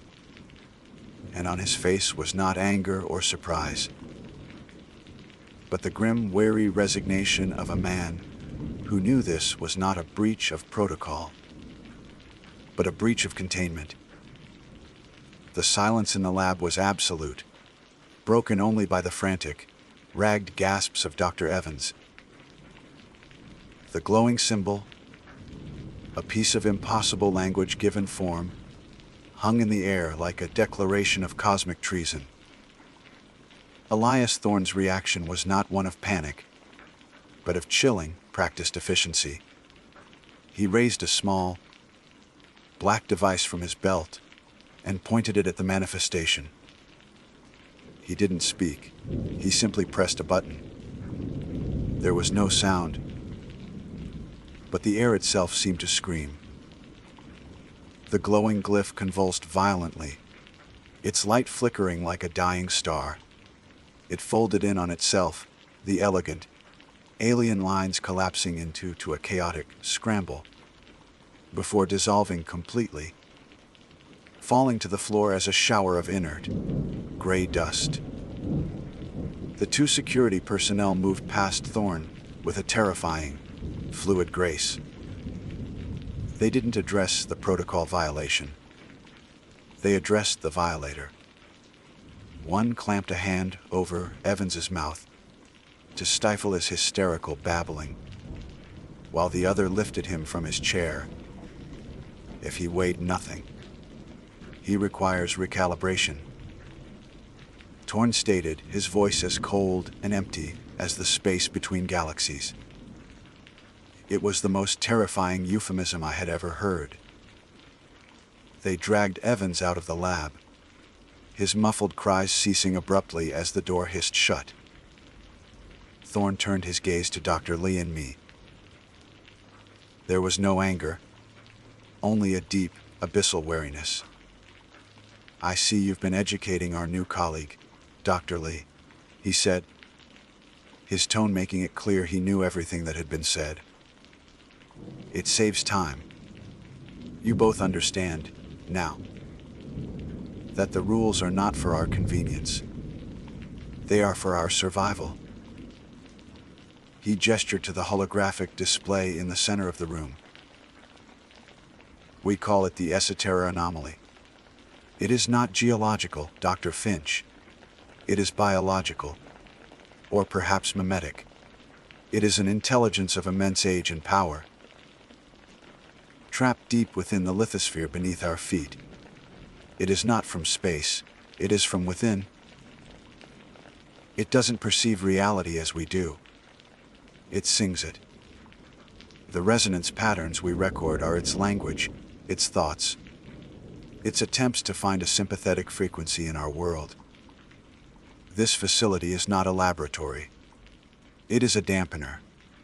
A massive, billion-dollar tuning fork designed to keep the anomaly's song from finding harmony with our physical laws." As he spoke, a new alarm began to sound, a deep, guttural klaxon that vibrated in my bones. The primary lighting grid flickered and died, plunging the lab into the stark, crimson glow of the emergency system. On the central display, the translucent image of the Earth's crust vanished, replaced by a swirling, chaotic vortex of the alien glyphs and numerical sequences, all pulsing with an aggressive, triumphant light. "The breach," Lee whispered, his face ashen. "It gave the anomaly a taste, a foothold. It's pushing," Thorn confirmed, his voice tight. "The primary dampeners are fluctuating. It's trying to force a full manifestation. We have one option left. The scoring protocol." My blood ran cold. It sounded like an act of self-destruction. "It's a targeted seismic charge," Thorn explained, his eyes locked on me. "A last resort. We detonate a resonance pulse of our own, designed to disrupt the specific geological strata where the anomaly is focused. We can't destroy it, but we can detune its camber, force it back into a state of incoherent dormancy. Dr. Finch, your work here is no longer theoretical. I need you to target the charge. You can read the propagation data. You understand the wave mechanics better than any of us. You are the only one who can make this shot." The choice was not a choice. It was a conscription. We ran from the lab, down corridors that now seemed actively hostile. The air was thick with shimmering dust, coalescing in the corners of my vision, in fleeting geometric shapes.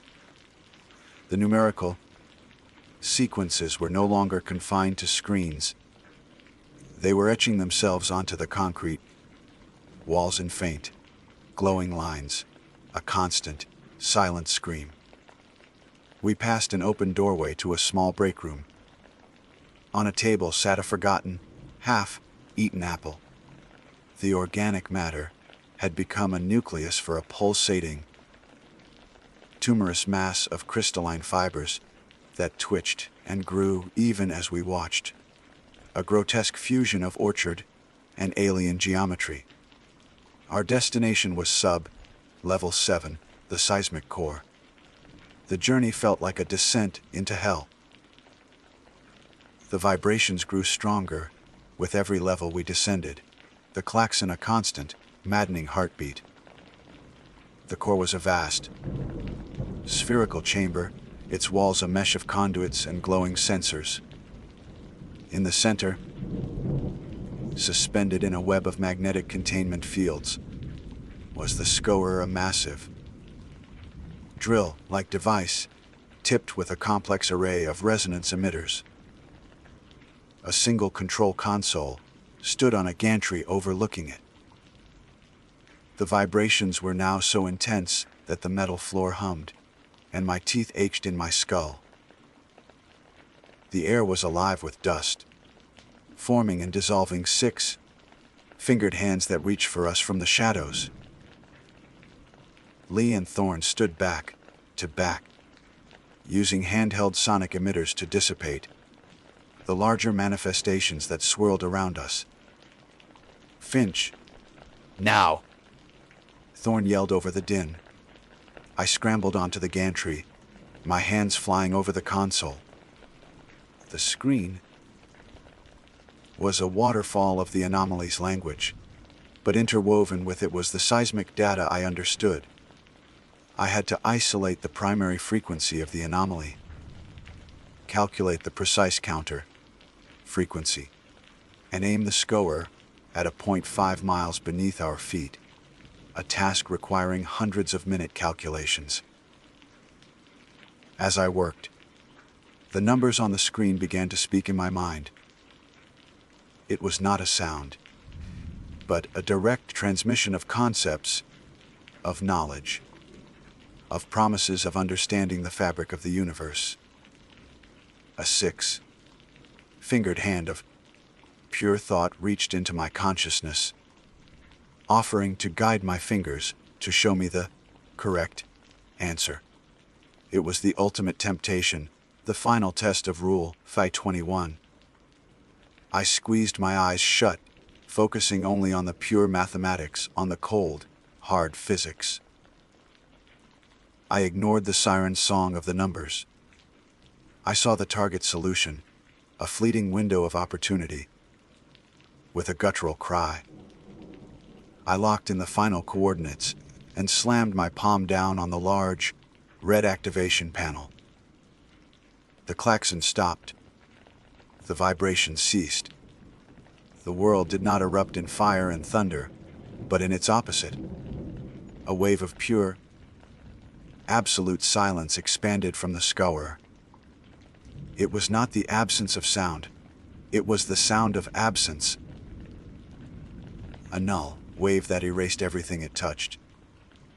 I saw it wash over the coalescing dust, forms turning them to nothing.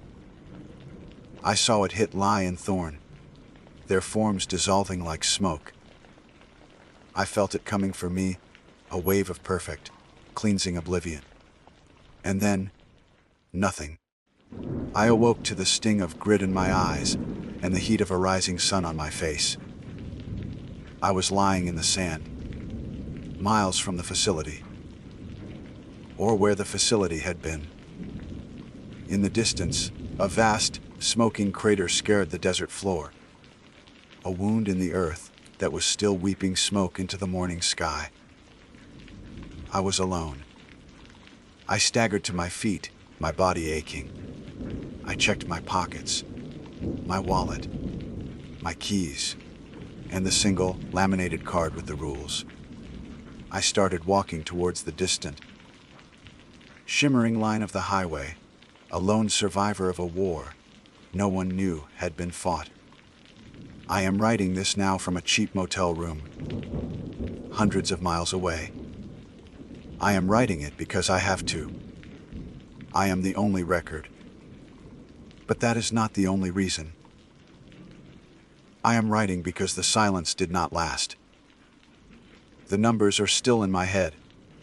They are a part of me now, etched into my memory, my DNA. Sometimes I find myself humming a sequence without realizing it. A complex, resonant melody that makes the lights flicker. I can feel the resonance of the earth wherever I go. A low, constant hum that is growing stronger. I am a carrier. I am the escape song. I fear I am just looking for the right catalyst. A spilled drink. A moment of weakness. A single drop of blood. Just now, as the evening sun slanted through the grimy window, I saw it. There, on the dusty glass, perfectly clear in the fading light. A handprint. My handprint. And it has 6 fingers. My name is Jack Carter.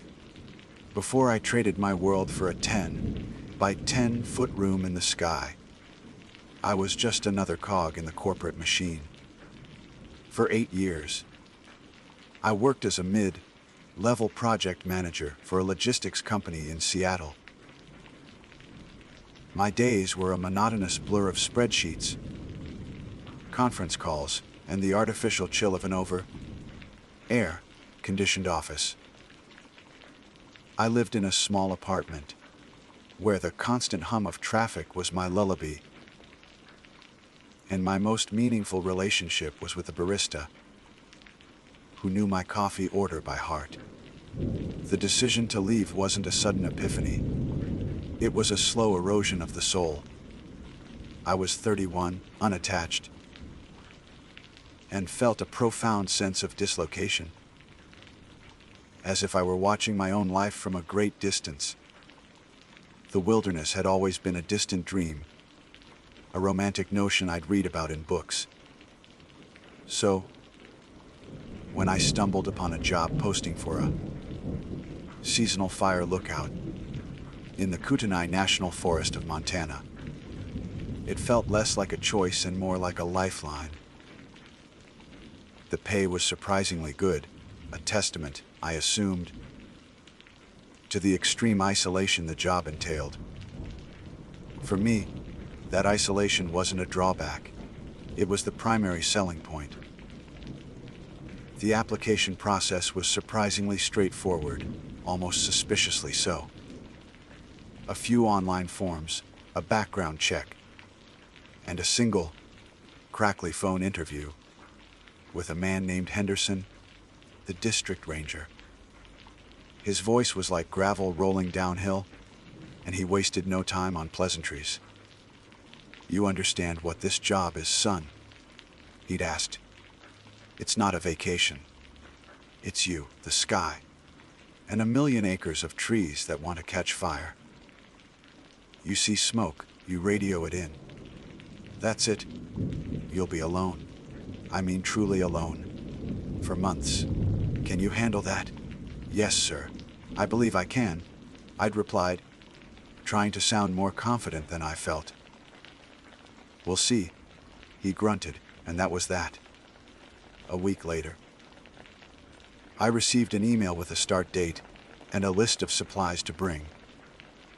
I sold my car, put my few possessions in storage, and bought a one-way bus ticket to Libby, Montana.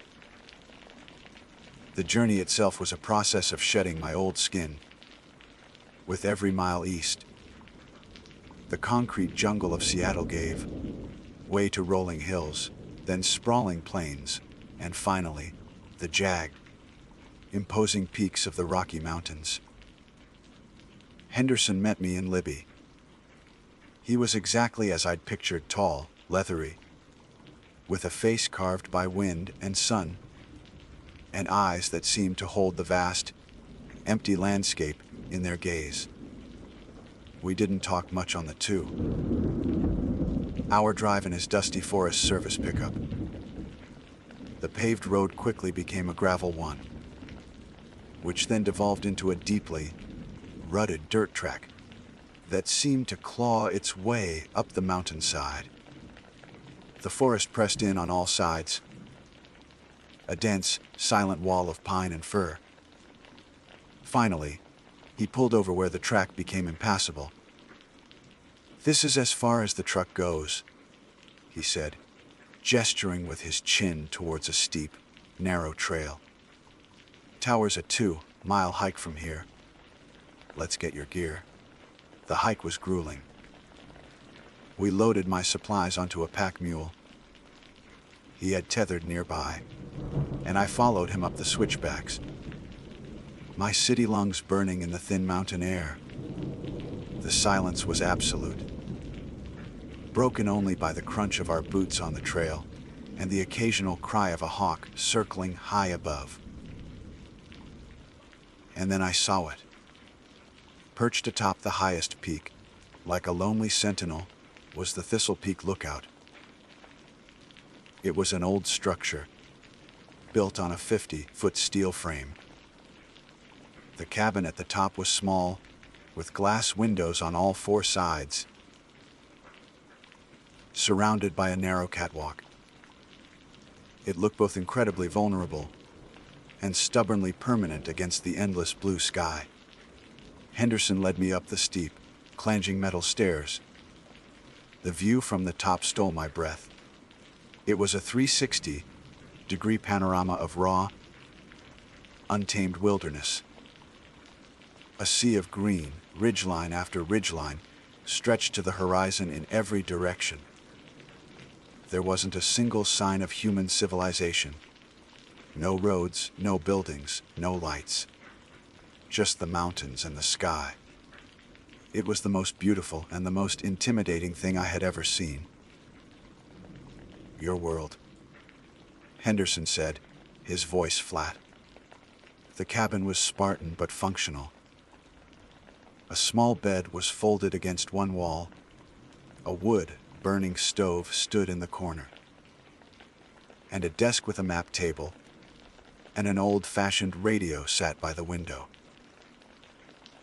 The centerpiece of the room was the Osborne fire finder, a brass instrument used to pinpoint the location of smoke. Henderson gave me a quick, no-nonsense tour. He showed me how to work the radio, how to log weather patterns, how to use the fire finder.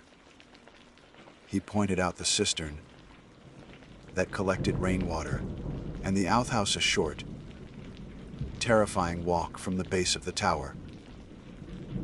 As the sun began to dip towards the western peaks, painting the sky in fiery shades of orange and purple, he prepared to leave.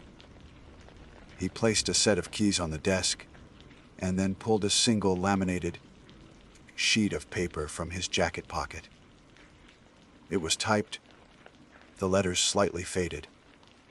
"One last thing," he said, his face unreadable. "Your predecessor left this, said it was important. Most lookouts have their little quirks, their routines. This one," he was insistent. He slid the paper across the desk. I picked it up. At the top, in bold LS far stag aliv, at I chuckled, assuming it was some kind of rookie hazing. "Staying alive. Sounds a bit dramatic." Henderson didn't smile. He just held my gaze for a long moment. "Just rid them, son, and follow them. Don't ask me why. I just hire the bodies to fill the towers. What happens up here is between you and the mountain." He turned and left without another word. I listened to his heavy boots clang down the stairs, then the sound of his footsteps fading down the trail with the mule. And then, for the first time, the silence returned. But this time it was different. It was heavier, deeper. I was truly alone. I looked down at the paper in my hand. The light from the setting sun cast long shadows across the small cabin. I took a deep breath and began to read. 1. During a thunderstorm, disconnect the radio antenna and do not touch any metal surfaces. Stay in the center of the room. This is common sense. 2. Do not leave the catwalk for any reason between sunset and sunrise. Check your supplies before dark. The outhouse can wait until morning. 3. From time to time, you may hear what sounds like singing on the wind, especially on moonless nights. It is not human. Do not listen too closely, and do not try to find its source. It is the wind, and only the wind. 4. You might see a figure at the edge of the tree line, just beyond the clearing. It will be tall and pale. Do not acknowledge it. Do not stare at it. It feeds on attention. Look away and it will lose interest. Eventually. 5. Observe strict radio silence between 300 a.m. and 400 a.m. This is the listening hour. Do not transmit for any reason. If another station tries to contact you during this time, it is not another station.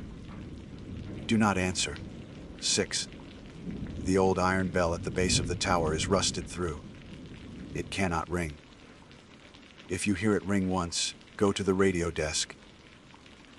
The old, disconnected rotary phone next to the radio will ring. Answer it.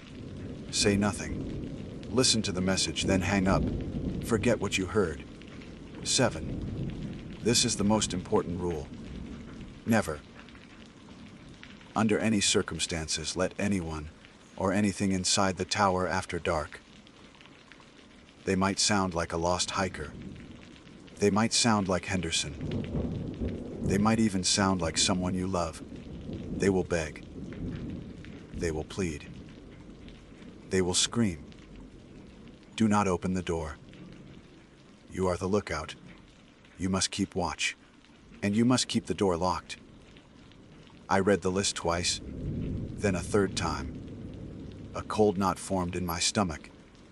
This wasn't a joke. The tone was too serious, too specific. The mundane first rule made the others feel chillingly plausible. My rational mind screamed that it was an elaborate prank. A ghost story designed to spook the new guy. But Henderson's dead, serious expression, his warning, I walked out onto the catwalk. The last sliver of sun had vanished, and the sky was a deep, bruised purple, studded with a billion stars. The air grew cold quickly. The wind whispered through the steel struts of the tower, and for a terrifying second, I thought I could almost make out a melody within the sound. I shook my head, my heart pounding. It's just the wind. It's just a prank. I went back inside, the metal door shutting with a solid, final, sounding thud. I slid the heavy deadbolt into place, the sound echoing in the tiny cabin. I looked out the window, down at the clearing 50 feet below, now shrouded in impenetrable darkness. The forest was no longer a beautiful sea of green. It was a black, fathomless ocean. I spent the rest of the night with my back to the wall, a camp lantern hissing beside me, rereading that list of rules until the words were burned into my memory. My grand escape from the city suddenly felt like I had traded one cage for another, much smaller, much higher, and infinitely more terrifying. The peace I had craved was gone, replaced by a single, gnawing question that whispered on the wind. What, exactly, was I supposed to be watching for? Smoke, or something else? That first night, as the wind howled and the old tower groaned around me, I learned the first true lesson of Thistle Peak. The deepest silence isn't empty. It's listening. The first 2 weeks at Thistle Peak were deceptively peaceful. I fell into a rhythm that was governed by the sun and the sky. My days began just before dawn, the horizon slowly igniting in soft pastels. I'd make coffee on the small propane stove, step out onto the chilly catwalk, and watch the world wake up. The job itself was simple, almost meditative. Every hour, I'd do a slow 360-degree sweep with my binoculars, scanning the endless ocean of trees for the faintest whisper of smoke. I'd log the weather, temperature, wind speed, humidity, in a thick, leather-bound ledger. The rest of the time was my own. I read through the small library of paperbacks left by previous lookouts. Stories of adventure and mystery that felt right at home in this wild place. I listened to music on a small, battery-powered player. The melodies a stark contrast to the profound silence. I did push-ups and sit-ups until my muscles burned. The physical exertion a welcome distraction. The isolation I had craved was absolute, and for a while, it was bliss. The city, with its noise and its demands, felt like a distant, half-forgotten dream. The list of rules remained tacked to the wall, a silent, unnerving presence. I tried to rationalize it, to strip it of its power. It was a prank, I told myself. The product of a lonely mind, a way for my predecessor to personify the strange sounds and shadows of the deep wilderness. The singing on the wind, just the acoustics of the wind whistling through the steel tower. The pale figure, a sun, bleached log, or a trick of the light at dusk. The radio silence, a quirky personal ritual. The bell, the phone, the warning about visitors. All just elements of an elaborate ghost story. I almost convinced myself. Almost. The memory of Henderson's grim face, his stark warning, kept the seed of doubt alive. The tranquility began to unravel during the 3rd week. It was a moonless, starless night. The kind of oppressive darkness that feels like a physical weight. A storm was brewing to the west, and the wind had picked up, howling, moaning, and shrieking around the tower like a living thing. I was reading by the light of my lantern when I first heard it. It was faint, woven into the fabric of the wind's howl, but it was unmistakably there. A melody. It was high and ethereal, a wordless, sorrowful tune that seemed to come from everywhere and nowhere at once. It was etchingly beautiful, yet it sent a primal shiver down my spine. Rule 23 flashed in my mind, as clear as the typed letters on the page. It is not human. Do not listen too closely, and do not try to find its source. It is the wind, and only the wind. My heart hammered against my ribs. I wanted to rush out onto the catwalk, to strain my ears against the gale and pinpoint the source. But Henderson's voice echoed in my memory. Just follow them, son. With trembling hands, I rummaged through my pack until I found a pair of foam earplugs. I shoved them deep into my ears, but I couldn't block out the memory of the sound. I sat there for hours, the wind rattling the windows, until the melody finally faded, or perhaps I just willed myself to stop hearing it. I told myself it was an auditory illusion, my brain creating patterns out of the chaos of the storm. But the fear it had sparked was real, and it lingered long after the wind had died down. A few days later, Rule 4 made its presence known. The sun was setting, bathing the landscape in a warm, golden light. It was my favorite time of day, a time when the world felt calm and safe.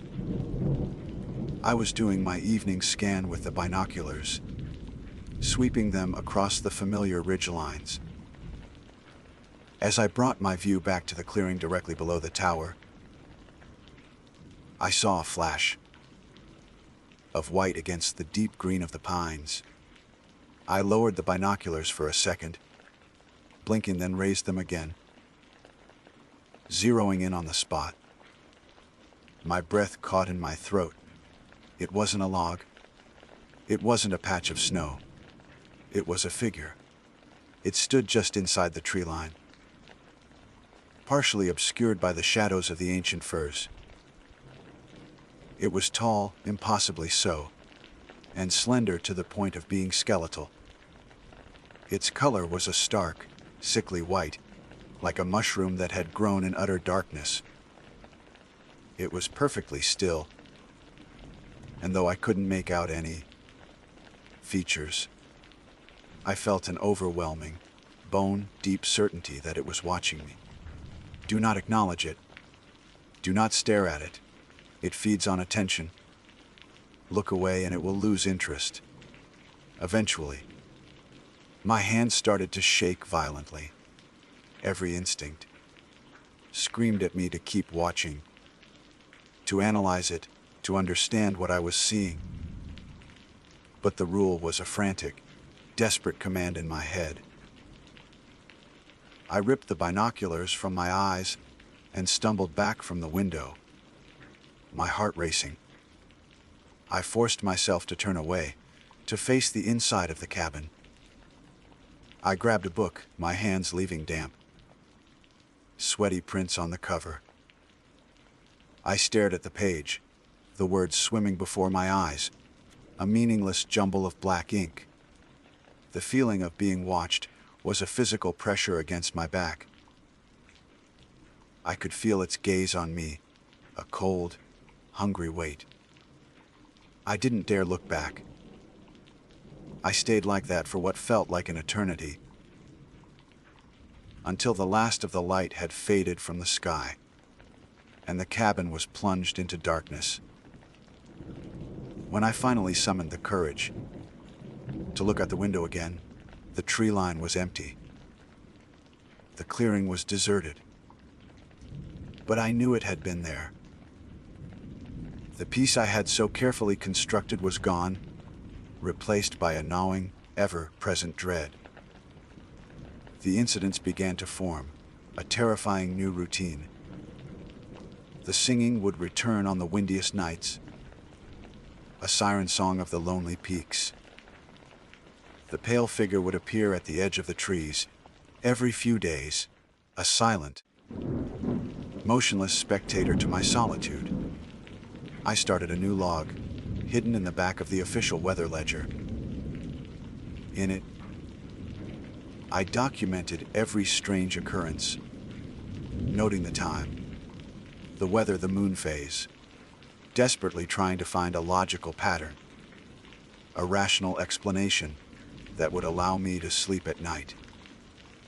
But there was no pattern. There was only the rules and the slow, creeping certainty that they were not a prank. The true test came a month into my stay. I was jolted awake from a restless sleep by an unnatural silence.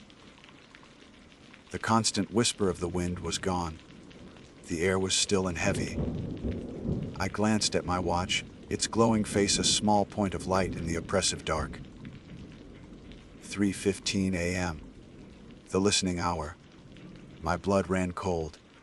I had completely forgotten about Rule 5. Observe strict radio silence between 300 m and 400 a.m. As I lay frozen on my cot, holding my breath, the radio crackled to life. Kesh? Thistle Peak, this is North Fork Station. Do you copy? The voice was familiar. It was Bill, the ranger from the North Fork Station. the man I checked in with every single morning. His voice was calm, professional, exactly as it should be. My training, my duty screamed at me to respond. But the rule was absolute. If another station tries to contact you during this time, it is not another station. Do not answer. My hand hovered over the radio's handset, my thumb near the transmit button. Jack, this is North Fork. We have an urgent wildfire. Warning for your immediate area. A lightning strike from that storm system. You need to confirm you are receiving. Over. The voice knew my name. The warning was plausible, urgent. It was a direct order from a superior. This was my job. To ignore it felt like a dereliction of duty, a betrayal of the trust placed in me. My mind raced. Was this the one time the rule was wrong? Was I putting myself in real danger by staying silent? The voice came again, a note of frustration creeping in. Damn it, Carter. Answer me! This is a direct order. I squeezed my eyes shut, my knuckles white as I gripped the edge of the desk. I did not move. I did not speak. There was a long moment of hissing static. Then the radio crackled one last time. The voice that came through was no longer Bill's. It was distorted, stretched, and layered with a wet, bubbling sound, like someone speaking through water. You're listening. A wave of pure terror washed over me. It was a sound of pure malevolence, ancient and predatory. Then, as suddenly as it began, there was only static. I stared at the radio, my body trembling uncontrollably. The clock on my watch ticked past 400 a.m. The listening hour was over. The normal night sounds, the gentle breeze, the chirp of a cricket, slowly returned, but they brought no comfort. The silence had been violated by something monstrous. For the next week, I lived on a knife's edge. I barely slept. Every shadow, every gust of wind, sent a fresh jolt of fear through me. I considered packing my bags and hiking out, abandoning the tower and the madness it held. But the thought of walking those 2 miles, alone, through that forest, it was unthinkable.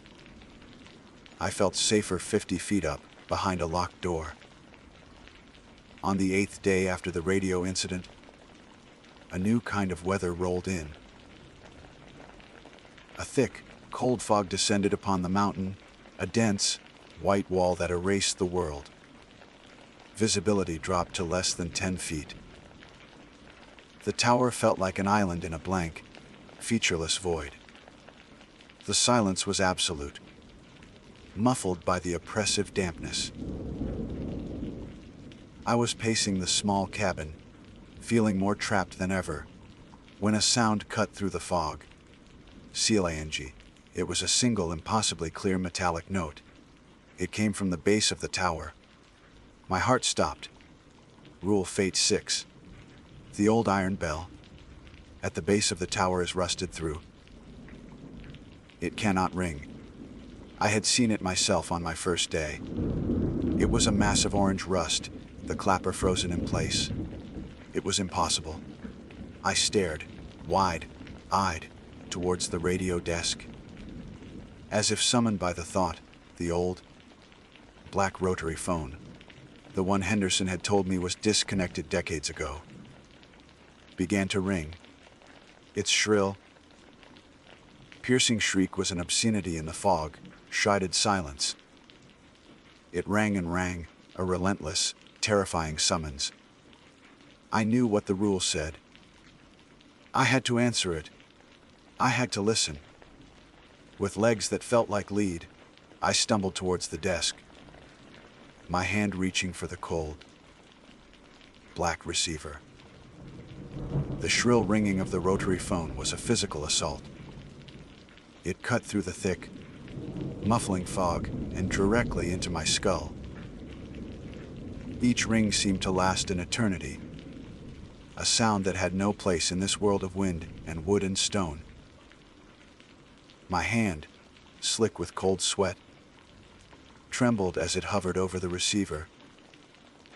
Every rational thought I had left told me to smash the phone, to rip its non-existent cord from the wall. But Rule Phase 6 was a chilling whisper. In my mind, answer it.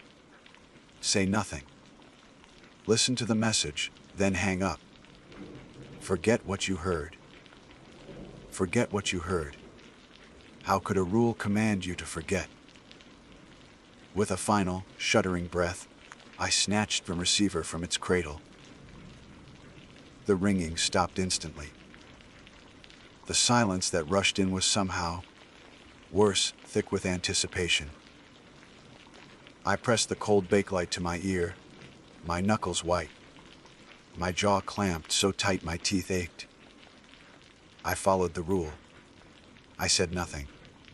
For a long moment, there was only static, a sound like rushing water or sand pouring through a sieve. Then, a voice emerged from the hiss. It was a woman's voice.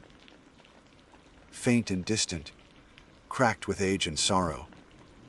It was a voice that sounded like dried leaves skittering across pavement. I see you, she whispered, the words drawn out and raspy. I see you in the little house in the sky. So alone. So far from the warm earth. A cold dread, sharper and deeper than any I had felt before, pierced through me. This wasn't a recording. This felt live. He's coming for you, little bird. The voice rasped, a dry chuckle crackling through the line. The door is strong, but your heart is weak. He can hear it beating. Thump, thump. Thump, thump. He loves that sound. The sound of fear. The static swelled, almost drowning her out. Don't let him see the key.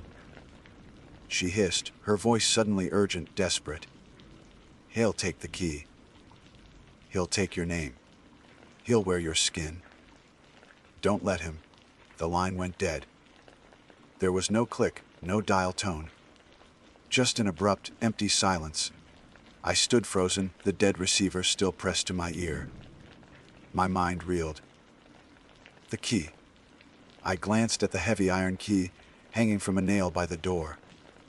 My name. Wear my skin. The images the words conjured were grotesque, nightmarish. I slammed the receiver back onto its cradle, the clatter echoing in the small cabin. My legs gave out and I slid down the wall to the floor, my body shaking uncontrollably. Forget what I heard. It was impossible. The words were burned into my brain, a venomous poison seeping into every thought. The fog did not lift for 2 more days. I lived in a gray, featureless purgatory, 50 feet above a world that had ceased to exist. I couldn't see the tree line, so I didn't know if the pale figure was there, watching. The wind was dead, so there was no singing. There was only the oppressive silence, the ringing in my ears, and the old woman's words playing on a loop in my head. I stopped logging the weather. What was the point? The weather was fear. The humidity was dread. I rationed my food and water, my stomach in a constant, tight knot. Sleep offered no escape, only fragmented nightmares of a tall, pale thing wearing my face, a rusty key clutched in its white hand.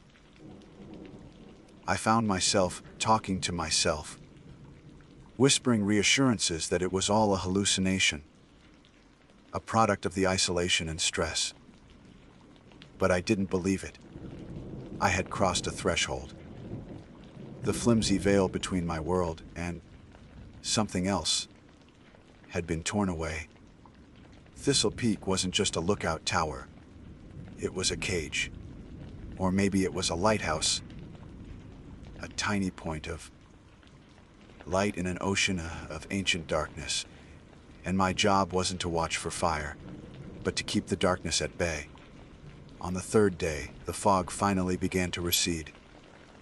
It didn't burn off. It withdrew, pulling back like a slow, gray tide, revealing the familiar green canopy below. The relief I expected to feel never came. Seeing the world again only made the threat feel more real. The sun felt like a spotlight. The forest felt like a stage, and I was the only actor waiting for my cue. That afternoon, I heard the unmistakable sound of a truck engine grinding its way up the distant access road. It was Henderson. It had to be. He was due for my 1-month supply drop. A wave of hope, so powerful it almost brought me to my knees, washed over me. A real person. A connection to the world I had left behind. I would tell him everything. The rules, the singing, the figure, the radio, the phone call. He had to listen. He had to get me out of here. I watched through the binoculars as his truck came to a stop at the trailhead. I saw his familiar, lanky figure get out. Saw him unload boxes of supplies and strap them to the pack mule. The sight was so normal, so wonderfully mundane, that I almost cried. I watched him start the 2-mile hike up the trail. A slow, moving figure, disappearing and reappearing through the trees. The sun was beginning its slow descent by the time he reached the clearing at the base of the tower. He looked up and waved. I waved back, my hand shaking with relief. "Everything all right up there, Carter?" He yelled, his voice carrying clearly in the still air. "Never been better," I shouted back, the lie tasting like ash in my mouth. I couldn't tell him like this. Not shout him across the distance. I had to wait until he was up here. "I'll just leave these supplies at the bottom of the stairs." "No need for me to come all the way up," he called out. My heart sank. "Wait, come on up, Henderson. I've got a fresh pot of coffee on." He hesitated, looking up at the tower, then back down the trail. "It's getting late. I need to be back in Libby before midnight." "Please," I said, my voice cracking with a desperation I couldn't hide. It's important." He stared up at me for a long moment, his expression unreadable from this distance. Finally, he gave a slow nod. "All right, son. But make it quick." I watched as he started the slow, methodical climb up the 50 feet of clanging, metal stairs. With every step he took, a piece of the tension inside me unwound. He was real. He was solid. He would understand. He would help me. He reached the top landing and knocked on the door. "It's me, Carter." I scrambled to the door, my hand reaching for the deadbolt.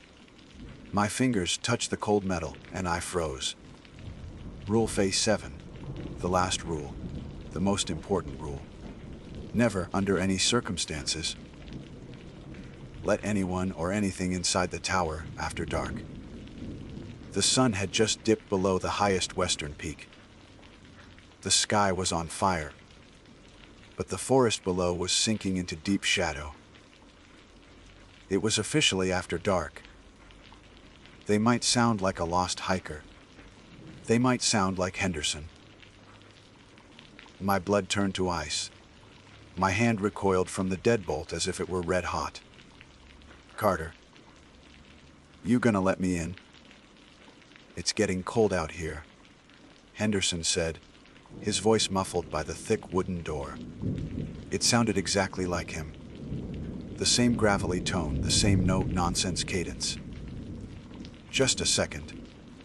I stammered, my mind racing. It was him. It had to be him. I saw him drive up. I saw him hike the trail. This was paranoia. The rules had finally broken me. "What's the matter, son?" he asked. There was a subtle shift in his tone. A hint of something I couldn't place. "Everything okay?" "Did you see anyone on the trail?" I asked, my voice a weak whisper. There was a pause. "No, not a soul.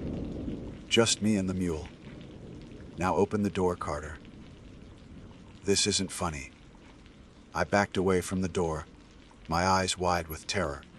It was him, but the rule was absolute, and Henderson himself had told me to follow it. I can't," I said. "What do you mean, you can't?" He snapped, his voice sharp, angry. Open this damn door right now! "That's an order." They will beg. They will plead. They will scream. I can't, Henderson! "The rules!" I cried out, my voice cracking. Another pause, longer this time. When the voice came again, it had changed. The anger was gone, replaced by a soft, wheedling, almost gentle tone. "Oh, the rules," the voice cooed. "He told you about those, did he? Silly superstitions. The ramblings of a lonely old man. They don't mean anything, Jack. You know that? It's just me out here. It's your friend, Henderson. I'm cold, Jack. Please, just let me in." The sound of my own name on its lips made my skin crawl. Henderson never called me Jack. It was always Carter, or son. I scrambled backwards until my back hit the far wall, my eyes glued to the door. "You're not Henderson," I whispered. A low chuckle came from the other side of the door. It was a dry, rattling sound. The same sound I'd heard from the old woman on the phone. "Not anymore," the voice whispered. Then it began to scream. It was a sound of pure, unadulterated rage and hunger. A sound that clawed at the inside of my skull. It wasn't human. It hammered on the door. The blows shaking the entire cabin, rattling the windows in their frames. I squeezed my eyes shut and covered my ears, but I couldn't block out the sound, or the single, terrifying thought that now consumed me. The door was strong, but the 50-foot steel tower holding me in the sky had windows on all four sides. The inhuman screaming from the catwalk was the sound of a predator denied its meal. The furious hammering on the door sent vibrations through the floor, up my spine, and into my teeth. I was a rat in a cage, and the snake was coiling around the bars. I scrambled away from the door, my back pressing hard against the opposite wall, my eyes darting between the shaking door and the vast, black panes of glass that surrounded me.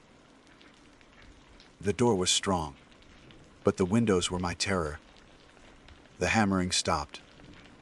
An unnerving silence fell, broken only by my own ragged breathing and the frantic thumping of my heart. I strained my ears, listening. Where had it gone?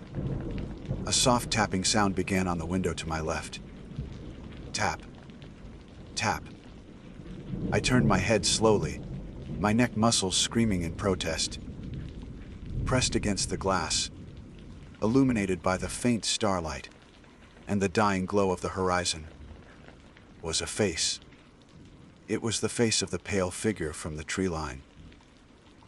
A long, bone, white oval, utterly featureless except for two dark, sunken pits where eyes should have been. It had no mouth, yet the voice of Henderson, twisted with a sick, sweet malice, whispered directly into my mind. "I can see you, Jack. There's nowhere to hide in a glass house."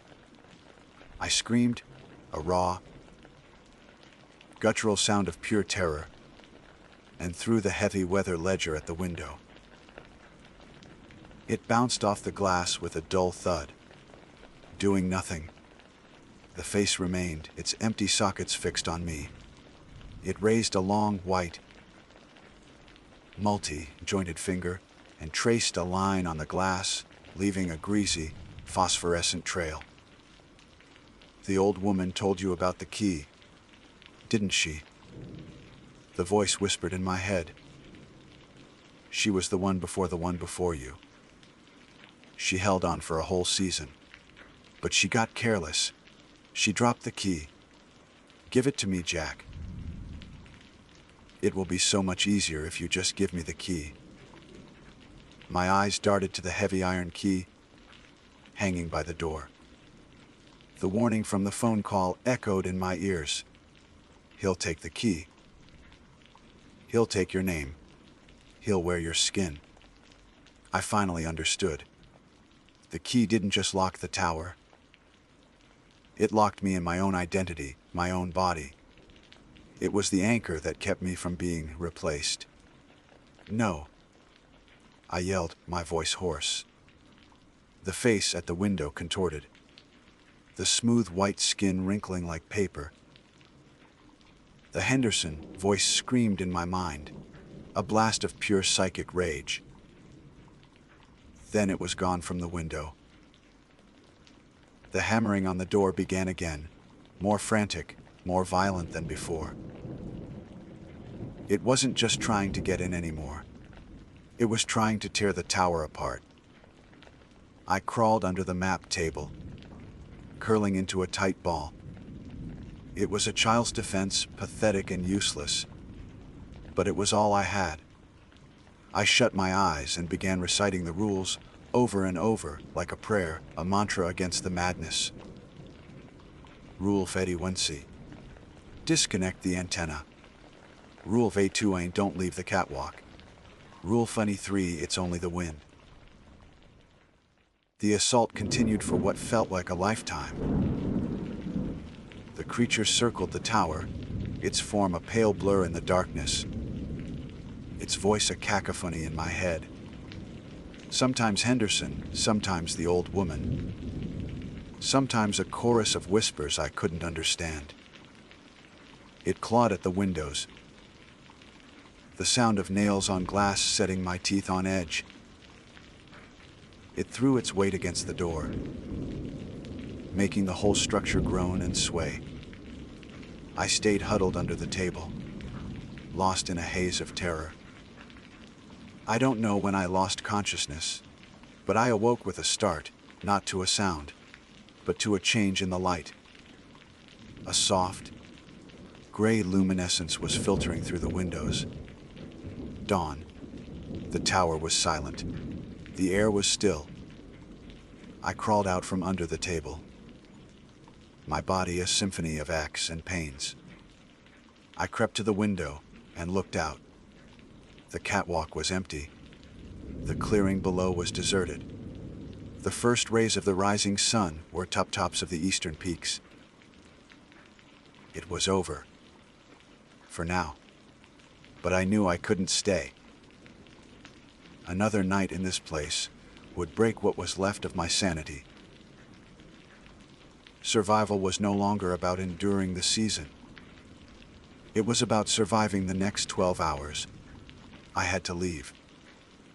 I had to risk the 2-mile hike through its forest in the daylight. My movements were frantic, clumsy. I stuffed a few bottles of water and some protein bars into my backpack. I grabbed the laminated list of rules, folding it carefully and putting it in my pocket. It felt like a talisman. Then, my hand shaking, I walked to the door and took the heavy iron key from its nail. Its cold weight in my palm was both terrifying and reassuring. I unbolted the door and eased it open, half expecting the creature to be standing there, waiting. But there was nothing. Only the crisp, cold morning air. I stepped out onto the catwalk and didn't look back. I practically ran down the 50 feet of stairs, my boots clanging a frantic rhythm of escape. At the bottom, I saw the supplies Henderson, the real Henderson, had left. The boxes were untouched. Nearby, the rusted bell was silent, but I saw fresh, deep scratches in the metal around it. The hike down was the longest 2 miles of my life. Every rustle of leaves, every snap of a twig, sent a jolt of adrenaline through me. The forest no longer felt beautiful or peaceful. It felt menacing, alive, and watchful. I clutched the iron key in my pocket, my knuckles white. I felt the weight of unseen eyes on my back the entire way. I didn't run, fearing that to show panic would be to invite pursuit. I just walked, a steady, determined pace, my gaze fixed on the trail ahead. When I finally saw Henderson's Forest Service truck through the trees, I almost collapsed in relief. I broke into a run, stumbling out of the tree line and into the small clearing where it was parked. It was empty. The driver's side door was slightly ajar. On the ground next to the door lay a worn leather wallet. I picked it up with a trembling hand. Inside was Henderson's driver's license, a picture of the same leathery, grim-faced man who had hired me. He had never made it back down the mountain. The thing that had climbed my tower, that had worn his voice, had gotten to him first. It hadn't just been mimicking him. It had consumed him. I threw my pack in the passenger seat and fumbled with the ignition. The keys were already there. The engine roared to life. A beautiful, deafening sound of civilization and escape. I slammed the truck into gear and spun the tires in the dirt, turning the vehicle around to face the long road down. As the truck straightened out, the headlights cut a path through the morning shadows. And there, standing at the edge of the woods where the trail began, was the pale figure. It was perfectly still, its featureless face turned towards me, its empty sockets seeming to drink in the light. It didn't move. It didn't have to. It was a silent promise, a statement. You are leaving, but you will never escape. I stomped on the accelerator. The truck shot forward, leaving the clearing and the silent, watching thing behind. I didn't look in the rearview mirror. I couldn't. I drove for hours, my foot pressed to the floor, not stopping until the mountains were a distant, jagged line behind me, and the sun was high in the sky. I don't know what I'll do now or where I'll go. The corporate world seems like a paradise I can never return to. How do you explain on a resume that you spent a season fighting monsters that wear human skin? I still have the key. I can't seem to get rid of it. Sometimes late at night, when the wind howls just right, I think I can hear a faint, sorrowful singing. I live in a ground floor apartment now, with thick curtains I keep drawn at all times. In my wallet, tucked behind my driver's license, is a folded, laminated piece of paper. The ink is faded, but the words are as clear and as terrifying as the day I first read them. I know that one day, someone else will find a job posting for a seasonal fire lookout in the Kootenai National Forest. A new cog looking to escape the machine. And I wonder if I'll have the courage, or the cruelty, to pass the rules on, or if I'll just let them walk into that high, lonely place, unprepared for the things that wait in the silence, and for the most important rule of all. Some doors should never, ever be opened. My name is Jack Richardson. Before I took the job that would fundamentally alter my understanding of reality, I was just another face in the sprawling metropolis of Los Angeles. I worked in data entry, a job so profoundly monotonous that the highlight of my day was often choosing which brand of instant noodles to have for dinner. The city, once a beacon of dreams, had become a cage of concrete and noise, a relentless assault on the senses that left my soul feeling frayed and paper thin. My world was a cycle of traffic jams, crowded apartments, and the impersonal hum of 1,000 lives intersecting without ever truly connecting. The decision to leave was not a single, dramatic event, but rather a slow erosion of my spirit. The final push came after a particularly grueling week where my landlord announced increase that would have forced me into an even smaller, more depressing apartment. I was sitting in my car, stuck in the familiar gridlock of the 405 freeway, listening to the cacophony of horns and sirens, when I saw an ad on my phone. It was for a seasonal fire lookout in the Kaibab National Forest, Arizona. The description was simple: seeking vigilant, self-reliant individuals for remote observation post. Must be comfortable with solitude. Solitude. The word resonated with me in a way I hadn't expected. It sounded less like a challenge and more like a cure. The pay wasn't great, but it was enough. More importantly, it was an escape. It was a chance to trade the artificial glow of the city for the raw, unfiltered light of the stars, to exchange the roar of traffic for the whisper of the wind through pine trees. I applied that night, driven by a desperate need for silence and space. To my surprise, I received a call a week later for a phone interview. The man on the other end, a gruff, voiced individual named Frank, didn't waste time with pleasantries.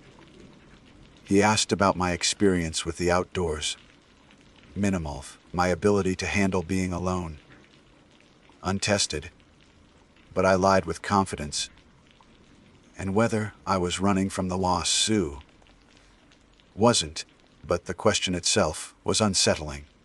He seemed less interested in my qualifications and more in my mental fortitude. "This ain't a vacation, son," he'd rasped, his voice like gravel crunching under a truck tire. "It's a job. You're our eyes out there. You see smoke, you radio it in. That's it. But the out there is the part people don't get. It's big, it's empty, and it doesn't care about you." I assured him I understood.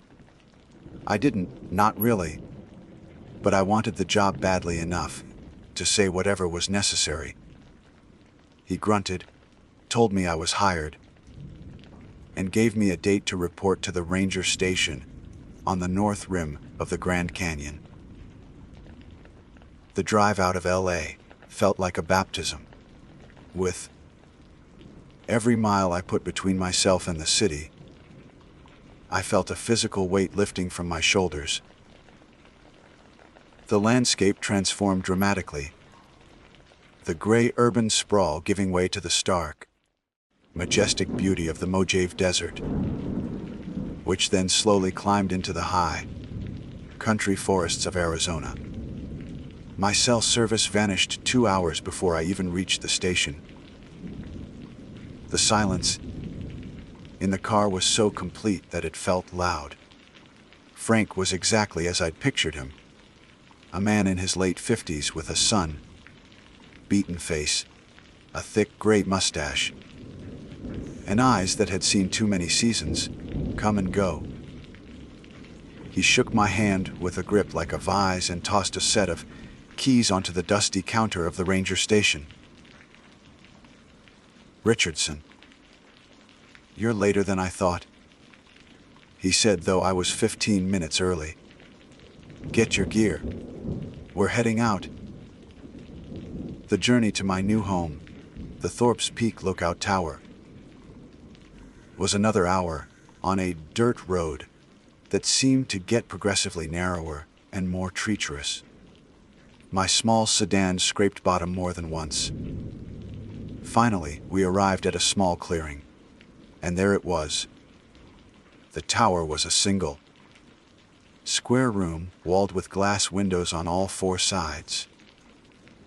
Perched atop a skeletal steel frame that rose 100 feet into the air.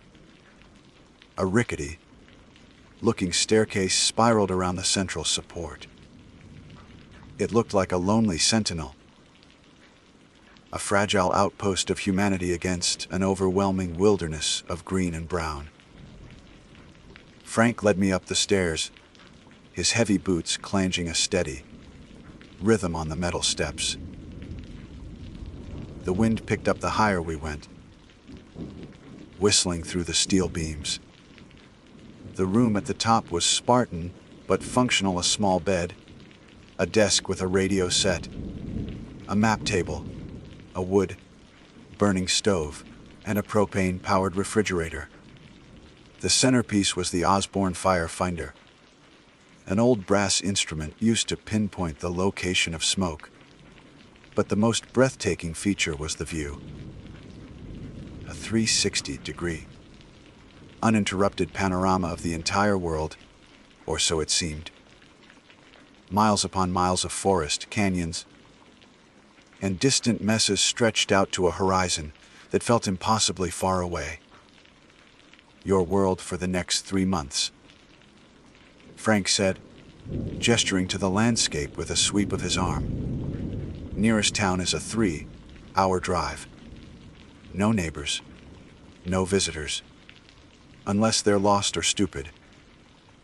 You get 1 supply run a month. Make a list."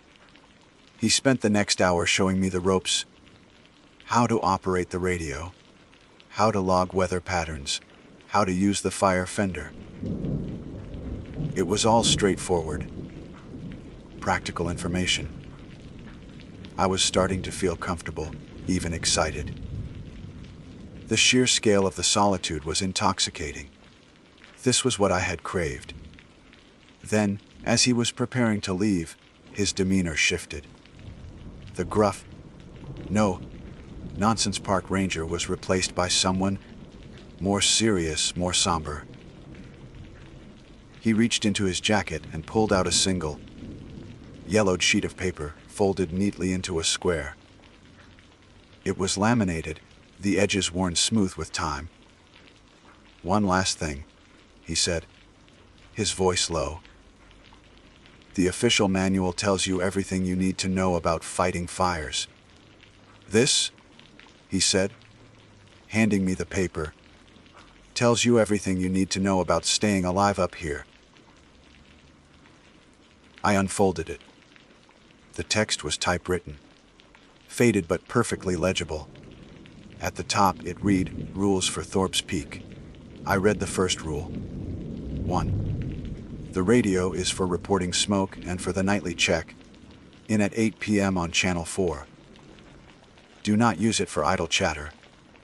Never, under any circumstances, use Channel 7. If you hear someone calling for you on Channel 7, it is not me. I looked up at Frank, a confused smile on my face. Is this some kind of rookie hazing? Frank's expression was like granite. He didn't blink. Read the rest. I looked back at the list, my unease growing. 2. After the sun has set, you will sometimes see lights in the distance. They are not campfires. They are not cars. Do not stare at them. Report your weather data, look at your map, read a book. Do not watch the lights. 3. If you begin to smell something cloyingly sweet, like flowers left to rot in the sun, go inside the cabin immediately. Close all the windows and do not look outside until the smell is gone. It doesn't matter what time of day it is. 4. A man may approach the tower. He will look like a hiker, but his smile will be too wide. He will ask to be let in. He will say he is lost or hurt. Do not answer him. Do not look him in the eye. Do not acknowledge his presence in any way. He will eventually leave. The smiling man is not your friend. 5. The wind can play tricks on you. But sometimes you will hear whispers just outside the glass. They will sound like they are saying your name. Turn on the electric fan on the desk. Even in winter, the white noise helps. 6. Watch the sunset every evening. It is part of the job to note the conditions. But if the sky turns a color that feels wrong, a shade of green or purple that is too deep, too vibrant, almost artificial, go to the corner of the room with no windows, the one by the stove, and face the wall. Do not look at the sky again until full darkness has fallen. 7. Lock the trapdoor at the top of the stairs from the inside every night at sunset. Unlock it at sunrise. No exceptions. My mouth was dry. The words on the page felt cold, alien. This had to be a joke. An elaborate, cruel prank to scare the city boy. You can't be serious, Frank, I said, my voice a little shaky. He took a step closer, and for the first time, I saw a flicker of something in his eyes. It wasn't humor. It was a deep, wary sadness. I've been a ranger in this forest for 35 years. I've seen 3 people man this tower before you. The first one followed the rules, finished his season, and went home. The second one lasted 2 weeks before he called me, screaming, and I had to go get him. He never spoke another coherent word. The third one, we found his boots at the base of the tower. Just the boots. He tapped the laminated paper in my hand with a thick finger. This ain't a game, Richardson. I don't know what's out here. I don't want to know. My job is to keep the forest from burning down. Your job is to watch for smoke and follow these goddamn rules to the letter. You think you can do that? I stood there, 100 feet above a silent, indifferent wilderness, the strange list clutched in my hand. The city I had fled seemed a million miles away, a different reality entirely. I could only nod, unable to form words. Good, he said, turning to leave. 8 p.m. Channel 4. Don't be late. I watched him descend the metal staircase until his truck was just a dusty speck, disappearing down the lonely road. Then, I was truly alone. The sun began its slow descent, painting the western sky in brilliant shades of orange and gold. It was the most beautiful sunset I had ever seen. But as I watched it, a cold knot of dread tightened in my stomach. I couldn't help but wonder, with a fear that was primal and profound, if it was the right color. As dusk settled, a profound silence fell over the forest, deeper and more absolute than anything I had ever experienced. I locked the trapdoor. the click of the bolt echoing in the small cabin. I tried to read, but my eyes kept scanning the list of rules, my mind racing to rationalize them. The smiling man, lights that weren't lights. It was insane. I busied myself making dinner, the mundane task a welcome distraction. As I was eating my canned stew, it started. A faint scent on the wind, drifting through the small gap I'd left open in a window. It was sweet, cloyingly, sickeningly sweet, like flowers left to rot in the sun. My first instinct was to rationalize. It had to be a dead animal nearby, a skunk, or some strange, night, blooming plant I wasn't familiar with. But my body reacted before my mind could fully form the excuse. A cold, primal fear, utterly disconnected from logic, seized me. The words of the third rule echoed in my head, not as a suggestion, but as a frantic life or death command. Go inside the cabin immediately, close all the windows, and do not look outside until the smell is gone. My heart hammered against my ribs as I lunged for the window I'd left cracked open. My fingers fumbled with the latch, the metal cold against my sweaty skin. The smell was stronger now, thick and invasive, coating the back of my throat. It was a vile perfume of decay and sweetness, a botanical horror story. I slammed the window shut and locked it, my breath coming in ragged gasps.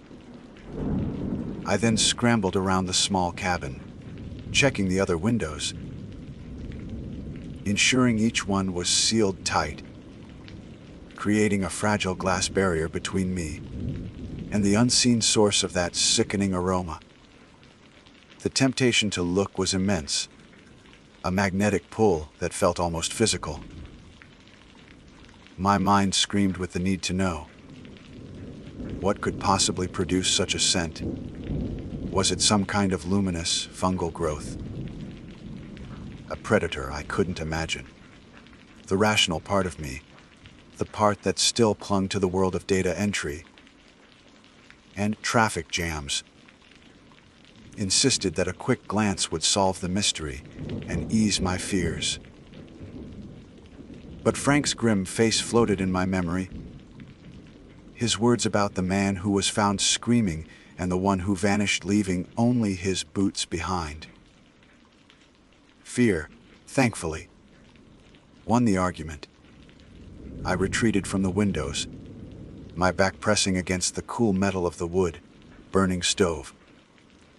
The cabin, which had felt like a spacious sanctuary just an hour before, was now a cage.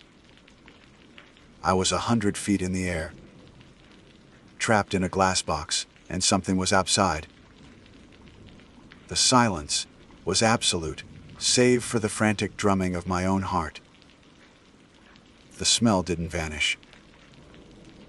It seemed to seep through the very walls of the tower, a persistent, ghostly presence. I squeezed my eyes shut, trying to block it out. But it was inside my head now. A scent that conjured images of beautiful things. Rullies, gardenias, rotting from the inside out. I don't know how long I stayed like that, huddled in the corner. Time seemed to warp and stretch. Every creak of the tower in the wind was a footstep on the stairs. Every rustle of leaves in the forest below was something moving, something approaching. I was a bundle of raw, exposed nerves. I tried to read the book I'd brought, a thick paperback novel, but the words swam before my eyes, meaningless black squiggles on a white page. My gaze kept drifting back to the laminated list of rules lying on the desk, its yellowed paper glowing faintly in the lamplight. Then, as gradually as it had arrived, the smell began to fade.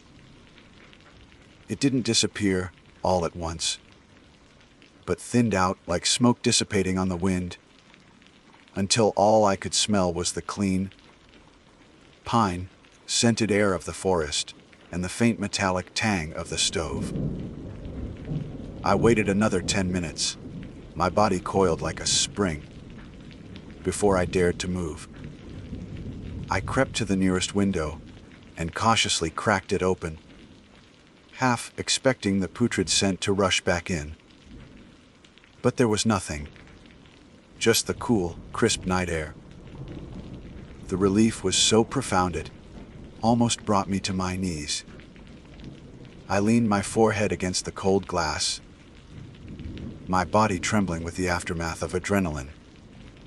But the relief was short-lived, replaced by a new, colder, and more permanent dread. It wasn't a prank. It wasn't my imagination. It wasn't a dead skunk. The first test had come, and I had passed only by blindly, following a cryptic instruction from a man I barely knew. The rules were real. And if Rule Fein 3 was real, what about the others? What about the smiling man? Sleep was out of the question that night. I left the lamp on, the small cabin a tiny beacon light in an ocean of darkness. I lay on the cot, fully clothed, my eyes wide open, staring at the ceiling. The comforting solitude I had so desperately craved had curdled into a terrifying, profound isolation. I was the only human being for miles, a fact that now seemed not liberating, but incredibly dangerous. The wind, which had earlier sounded like a whisper, now seemed to carry voices. Faint, indistinct murmurs just at the edge of hearing. Jack. I shot upright, my blood turning to ice. Was that my name? I held my breath, straining to listen. There it was again, a sibilant hiss that seemed to slither right through the glass. Richardson. It was Rule Fein 5. Sometimes you will hear whispers. They will sound like they are saying your name. My eyes darted to the small electric fan on the desk. Turn on the electric fan. The white noise helps. With shaking hands, I reached over and flipped the switch. The fan whirred to life, its monotonous hum filling the cabin, drowning out the whispers of the wind. It was a flimsy defense, but it was something. I spent the rest of the night with the fan, blowing its cool, artificial breeze over me. The list of rules clutched in my hand like a holy relic. The next week was a trial by fire, a forced acclimation to a new and terrifying reality. To keep from going mad, I imposed a rigid routine upon myself. I would wake with the first light of dawn, my body stiff from a night of restless sleep. I'd unlock the trapdoor. The sound of the bolt sliding, back a small victory against the night. I'd make coffee, the simple ritual of comfort. Then I would begin my work, scanning the endless sea of trees with my binoculars. My eyes peeled for the slightest wisp of smoke. I would log the weather conditions, wind speed, temperature, humidity. My handwriting tight and precise in the logbook. The daylight hours were my sanctuary.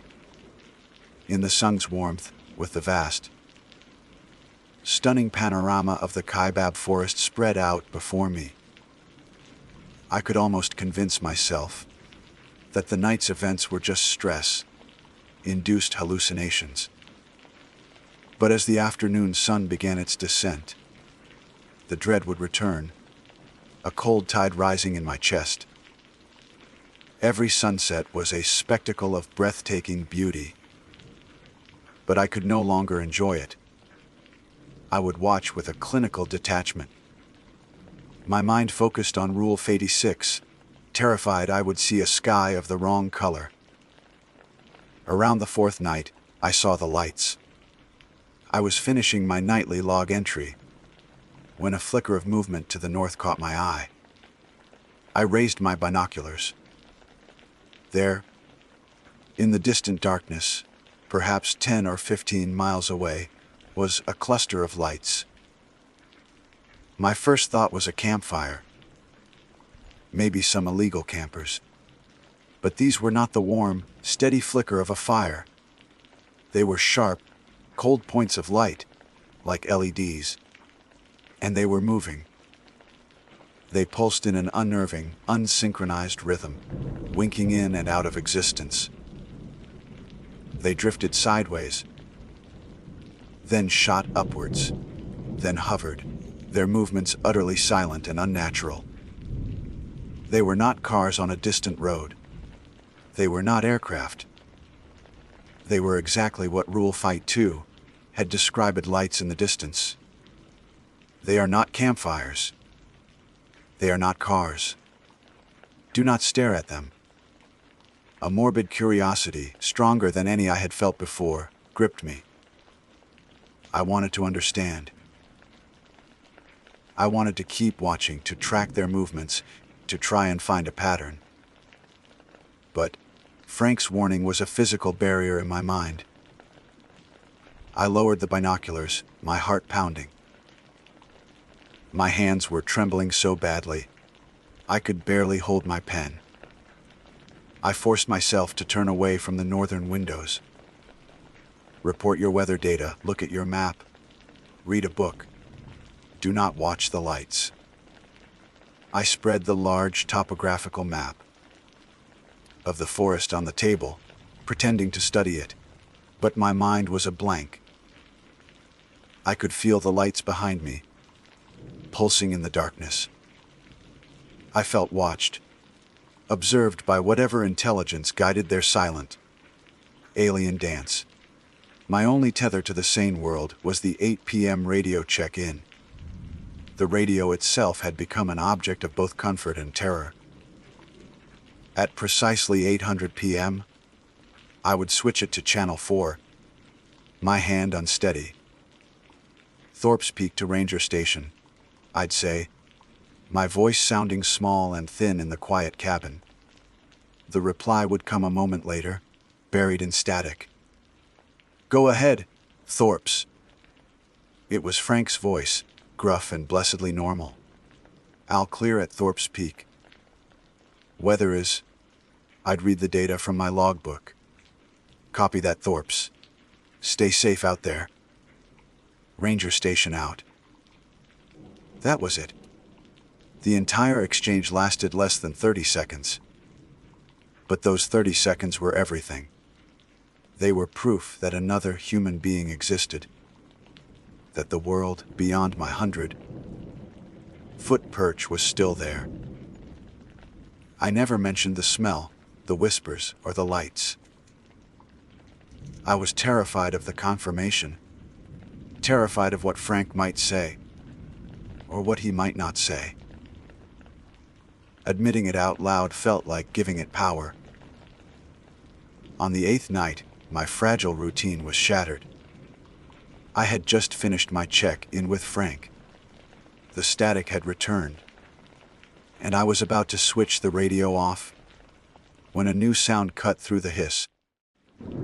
It was a click, the sound of someone else keying their microphone. And then, a voice. It was coming from Channel 7, Ranger Station north to Thorpe's Peak. Jack, are you receiving? Over. My blood ran cold. The voice was calm, professional, and friendly. It sounded completely official. It sounded nothing like Frank. My hand froze over the power switch. Rule 41 was the very first on the list. The most emphatic: never, under any circumstances, use Channel 7. If you hear someone calling for you on Channel 7, it is not me. Jack, this is Ranger Station North. The voice continued, patient and reassuring. We have an urgent message for you from your mother. She said to tell you that your sister, Sarah, is okay. The test results came back negative. She's fine. Do you copy, Jack? Over. A wave of nausea and dizzying confusion washed over me. My sister, Sarah. She had been undergoing medical tests before I left. I hadn't told Frank, or anyone at the ranger station, about it. How could they possibly know? How could it know? The desire to respond was a physical ache in my chest. To key the mic. To ask for more information. To hear that my sister was truly okay. It was a perfectly crafted lure, designed to exploit my deepest anxieties and my profound isolation. Jack, please respond, the voice said, a hint of concern entering its tone. Your mother is very worried. We just need to know that you received the message. Everything is all right. My fingers trembled, hovering over the transmit button. It was a lie.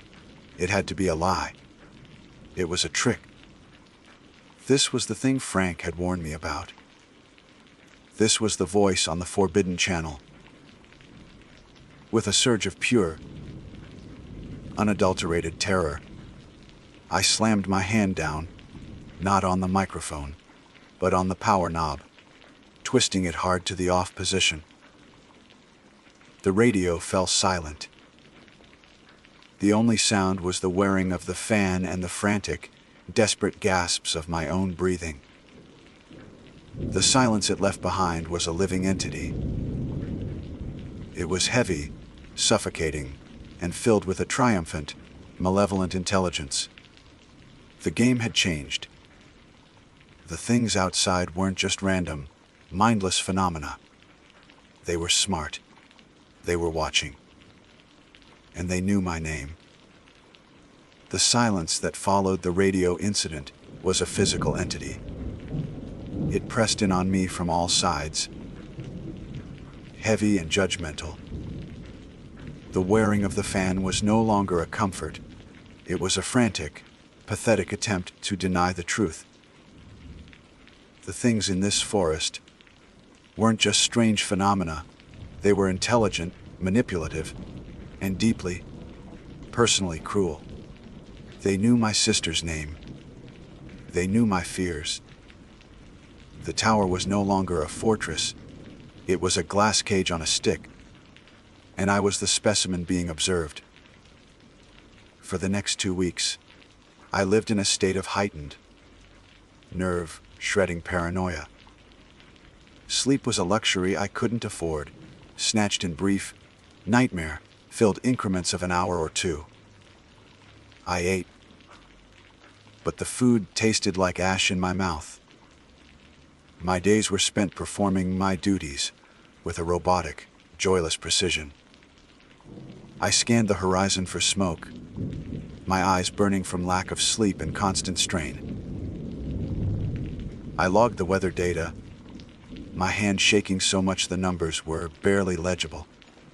The vast, beautiful wilderness that had once promised me peace now felt like a prison yard, and I was constantly watching for the other inmates. I stopped trusting my own senses. Every shadow seemed to move. Every gust of wind carried a phantom whisper. I saw the strange, silent lights in the distance almost every night, but I no longer felt curiosity, only a wary, familiar dread. I disciplined myself to ignore them, turning my back to the windows and forcing myself to read the same page of my book over and over without absorbing a single word. The nightly check-in with Frank on Channel 4 became my only lifeline, a 30-second anchor to a reality I was beginning to doubt even existed. I never told him what happened. How could I? Frank. The ghost on the radio knows my family's secrets. He'd have me pulled out for a psychiatric evaluation. Before I could finish the sentence, I was becoming a ghost myself, a pale, haunted figure rattling around a glass box in the sky. I lost weight. My reflection in the dark windows at night showed a stranger with hollow eyes and a gaunt face. My isolation was complete. I was a man on a tiny island, and the sharks were circling. The day I saw him was bright, clear, and deceptively peaceful. It was early afternoon, the sun high in a brilliant blue sky. The air was warm, and a gentle breeze rustled the tops of the pine trees below. For the first time in weeks, a sliver of normalcy had begun to creep back into my heart. I was scanning the eastern quadrant with my binoculars when I saw the movement. It was a figure, walking steadily along the dirt road that led to the tower. My first reaction was a surge of pure, unadulterated joy. A person! A real, living, breathing human being. Maybe it was a lost hiker, or perhaps a fellow ranger coming to check on me. The loneliness I'd been drowning in was so immense that the sight of another person felt like a gasp of air after being held underwater. I kept the binoculars trained on him, a wide, foolish grin spreading across my face. He was dressed appropriately for a hiker. Sturdy boots, cargo shorts, a light jacket, and a small backpack. He walked with a confident, easy stride. As he got closer, I could make out more details. He had dark hair and a tanned, weathered face. He looked to be in his 40s. I lowered the binoculars, ready to wave, ready to shout a greeting. I was already imagining the conversation, the simple human connection I so desperately missed. Then he looked up, and he smiled. The binoculars fell from my hands, clattering onto the floor of the cabin. The blood drained from my face, replaced by a wave of icy cold. It was Rule 54. A man may approach the tower. He will look like a hiker, but his smile will be too wide. It was too wide. It was a grotesque, impossible caricature of a human smile. It stretched from ear to ear, a slash of gleaming white teeth in his tanned face. It wasn't a smile of warmth or friendliness. It was a predator's smile. It was the rigid, painted-on grin of a ventriloquist's dummy. It was a violation of anatomy, a feature that did not belong on a human face, and it was fixed on me. I scrambled backward, my body hitting the leg of my cot. I couldn't breathe. My mind was a screaming chaos of denial and terror. It's not him. It can't be him. It's just a guy with a weird smile. But I knew. In the deepest, most primal part of my soul, I knew. This was the smiling man. He never broke his stride. He continued up the road until he was standing directly at the base of the tower. I was frozen, a statue of fear, watching him from my 100-foot perch. He craned his neck back, that horrific, unnatural smile still plastered on his face, and his eyes, dark, empty voids, locked onto mine. Do not look him in the eye. I tore my gaze away, my heart hammering like a drum against a stone wall. I stared at the floor, at the map table, at anything but the window. My breath came in shallow, ragged bursts. "Hello up there," a voice called out. It was a perfectly normal voice. Friendly, a little breathless from the walk. It was the kind of voice that should have put me at ease. Instead, it sent a fresh wave of terror through me. Sorry to bother you. I seem to have gotten myself turned around. My GPS died, and I think I took a wrong turn about 5 miles back. Could I trouble you for a look at your map? Maybe some water? Do not answer him. Do not acknowledge his presence in any way. My throat was tight, my tongue a dry piece of leather in my mouth. The instinct to help, to be human, was a powerful current pulling me toward the window. He sounded so normal, so plausible. Maybe the rule was wrong. Maybe Frank was just a paranoid old man. Maybe this was just a lost hiker with an unfortunate smile.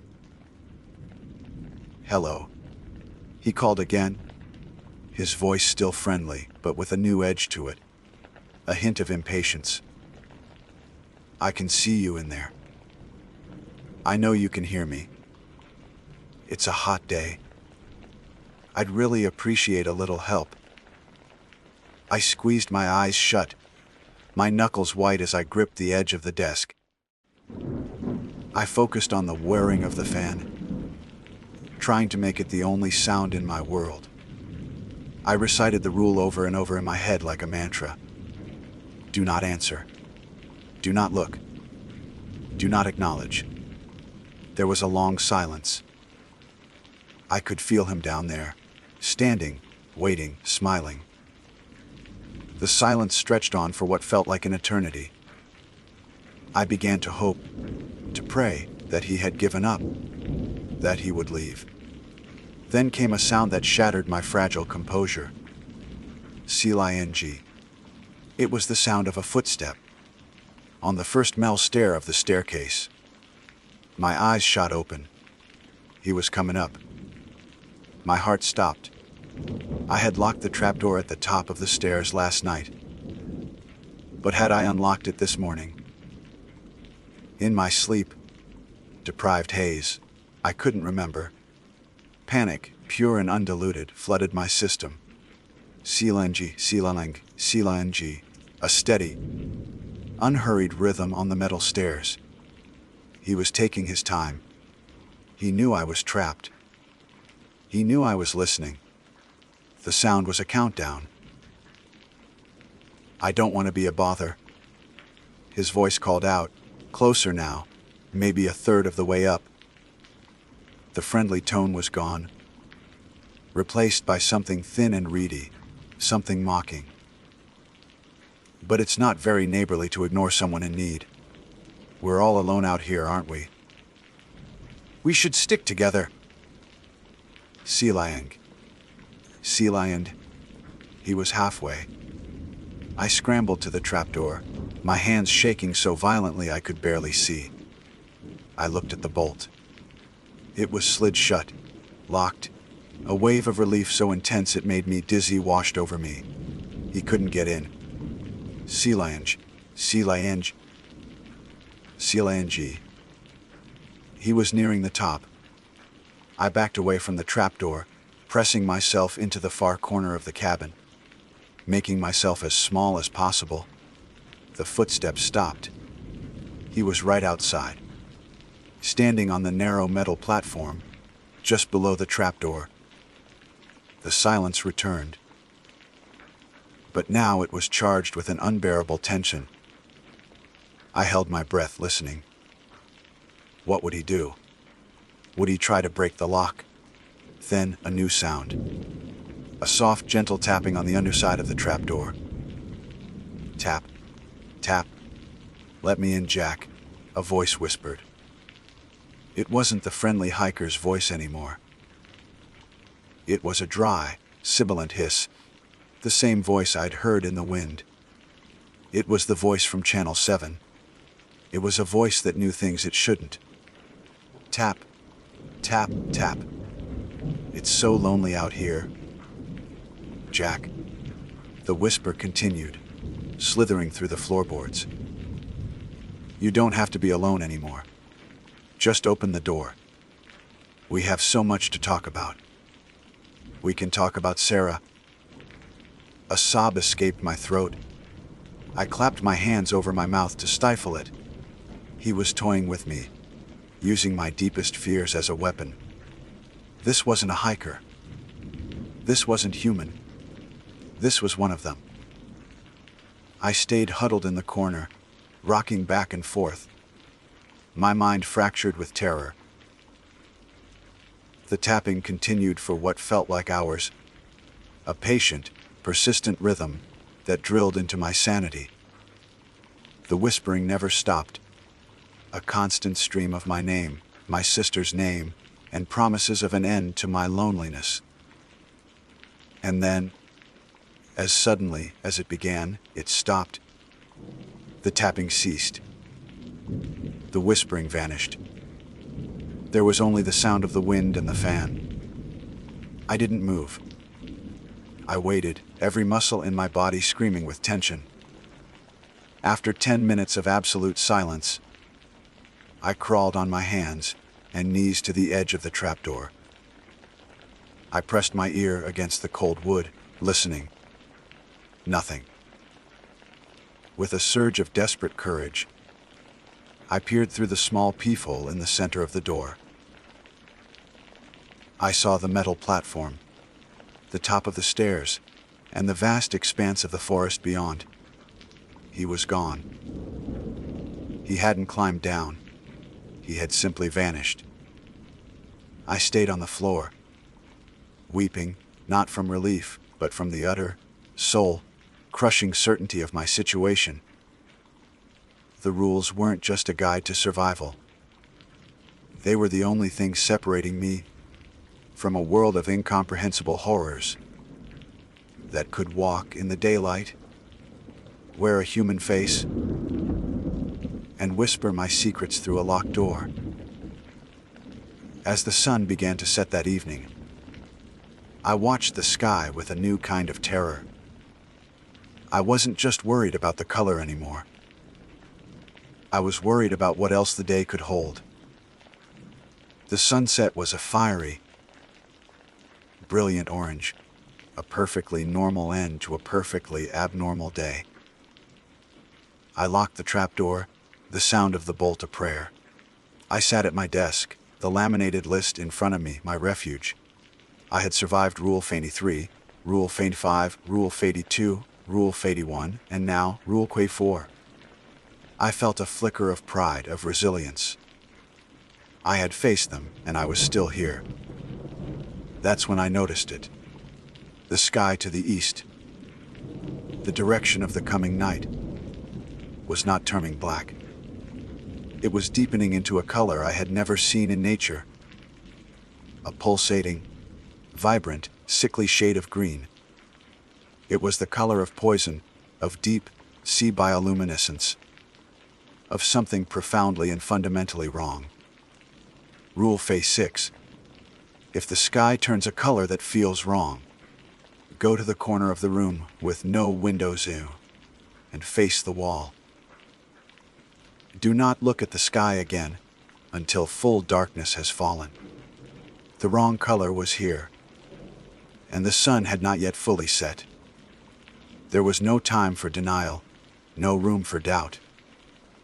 The moment I saw that venomous, pulsating green bleed into the eastern sky, my body reacted with an instinct born of pure terror.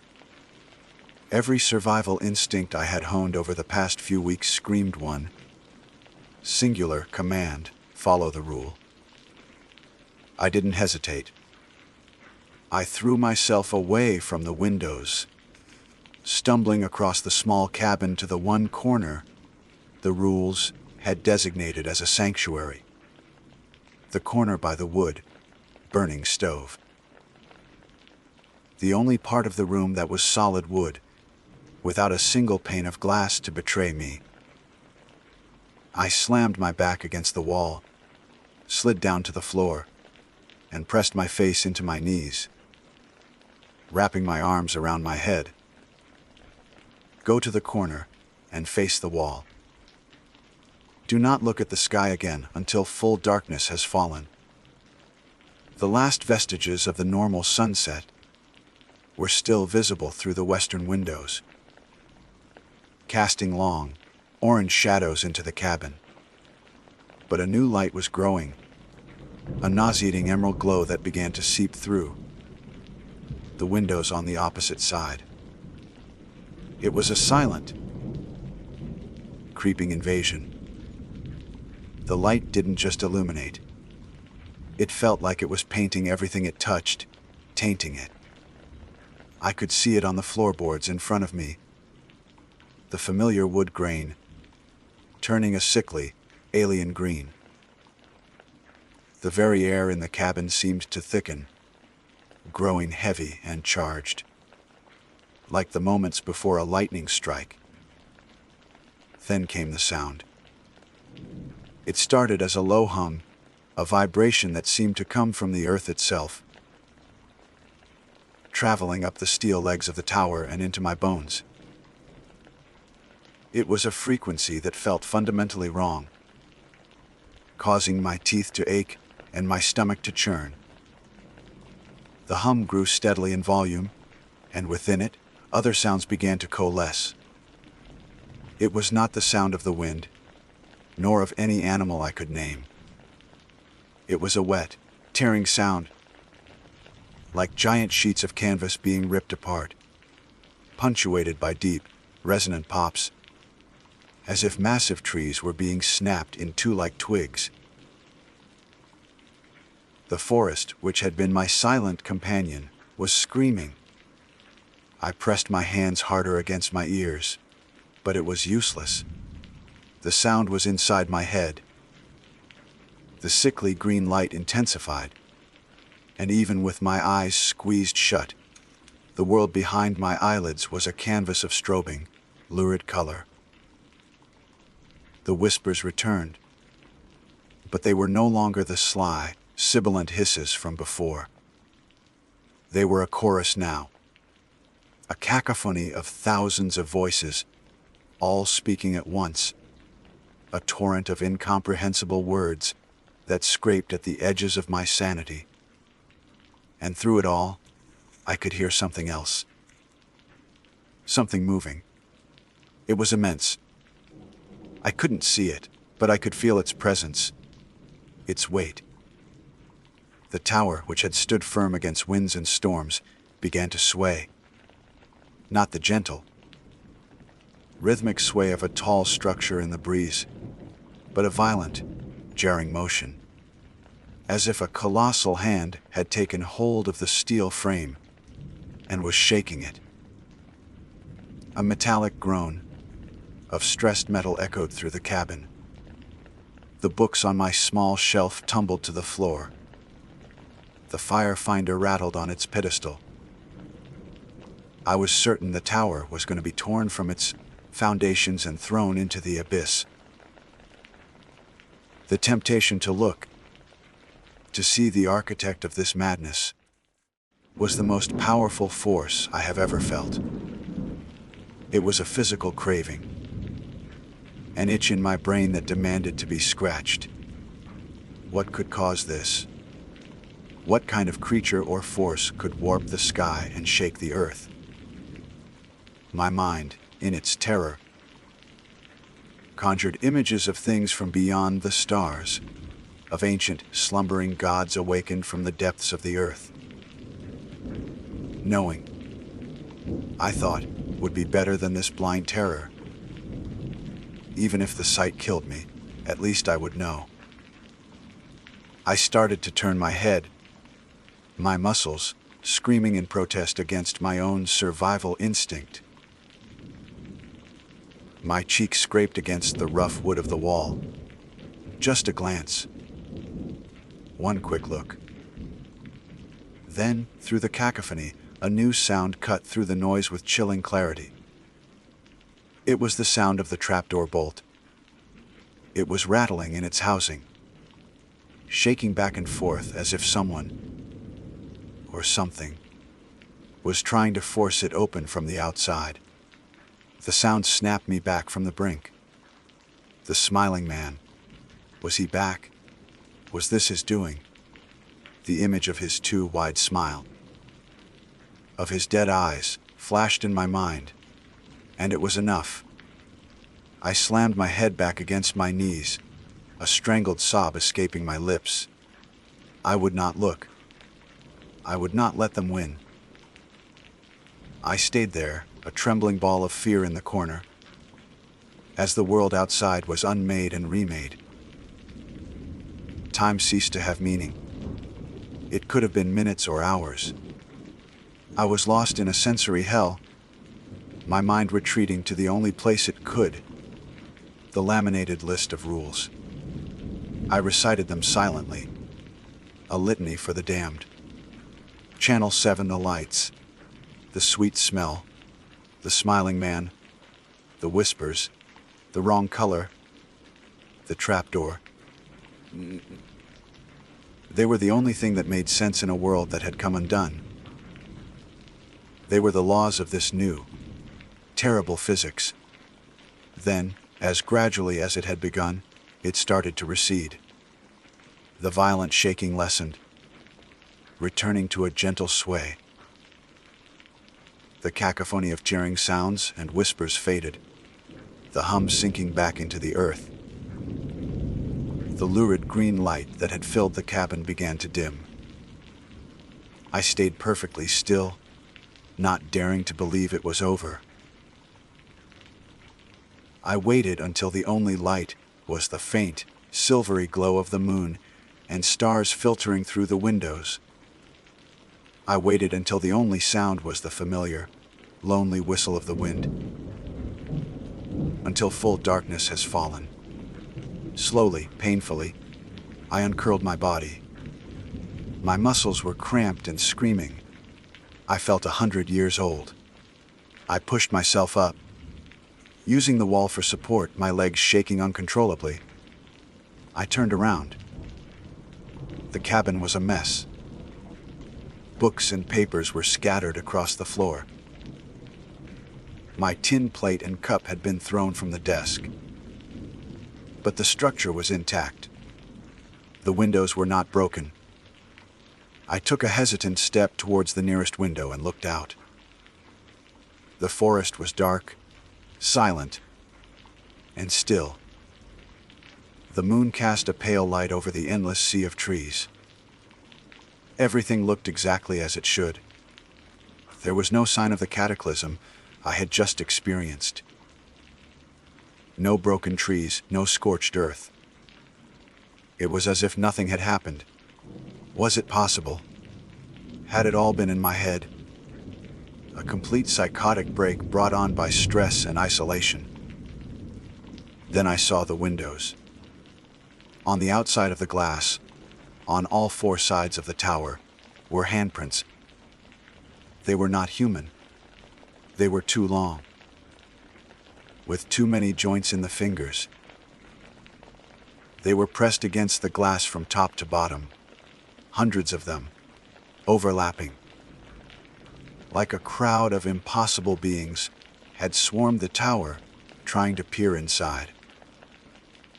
And smeared between the prints was a thick, phosphorescent green residue that pulsed with a faint, dying light, like the afterimage of a nightmare. That was it. That was the final, undeniable proof. My sanity wasn't just fraying. It was a snapped cable whipping in the wind. I couldn't stay here. Not for one more night. Not for one more minute.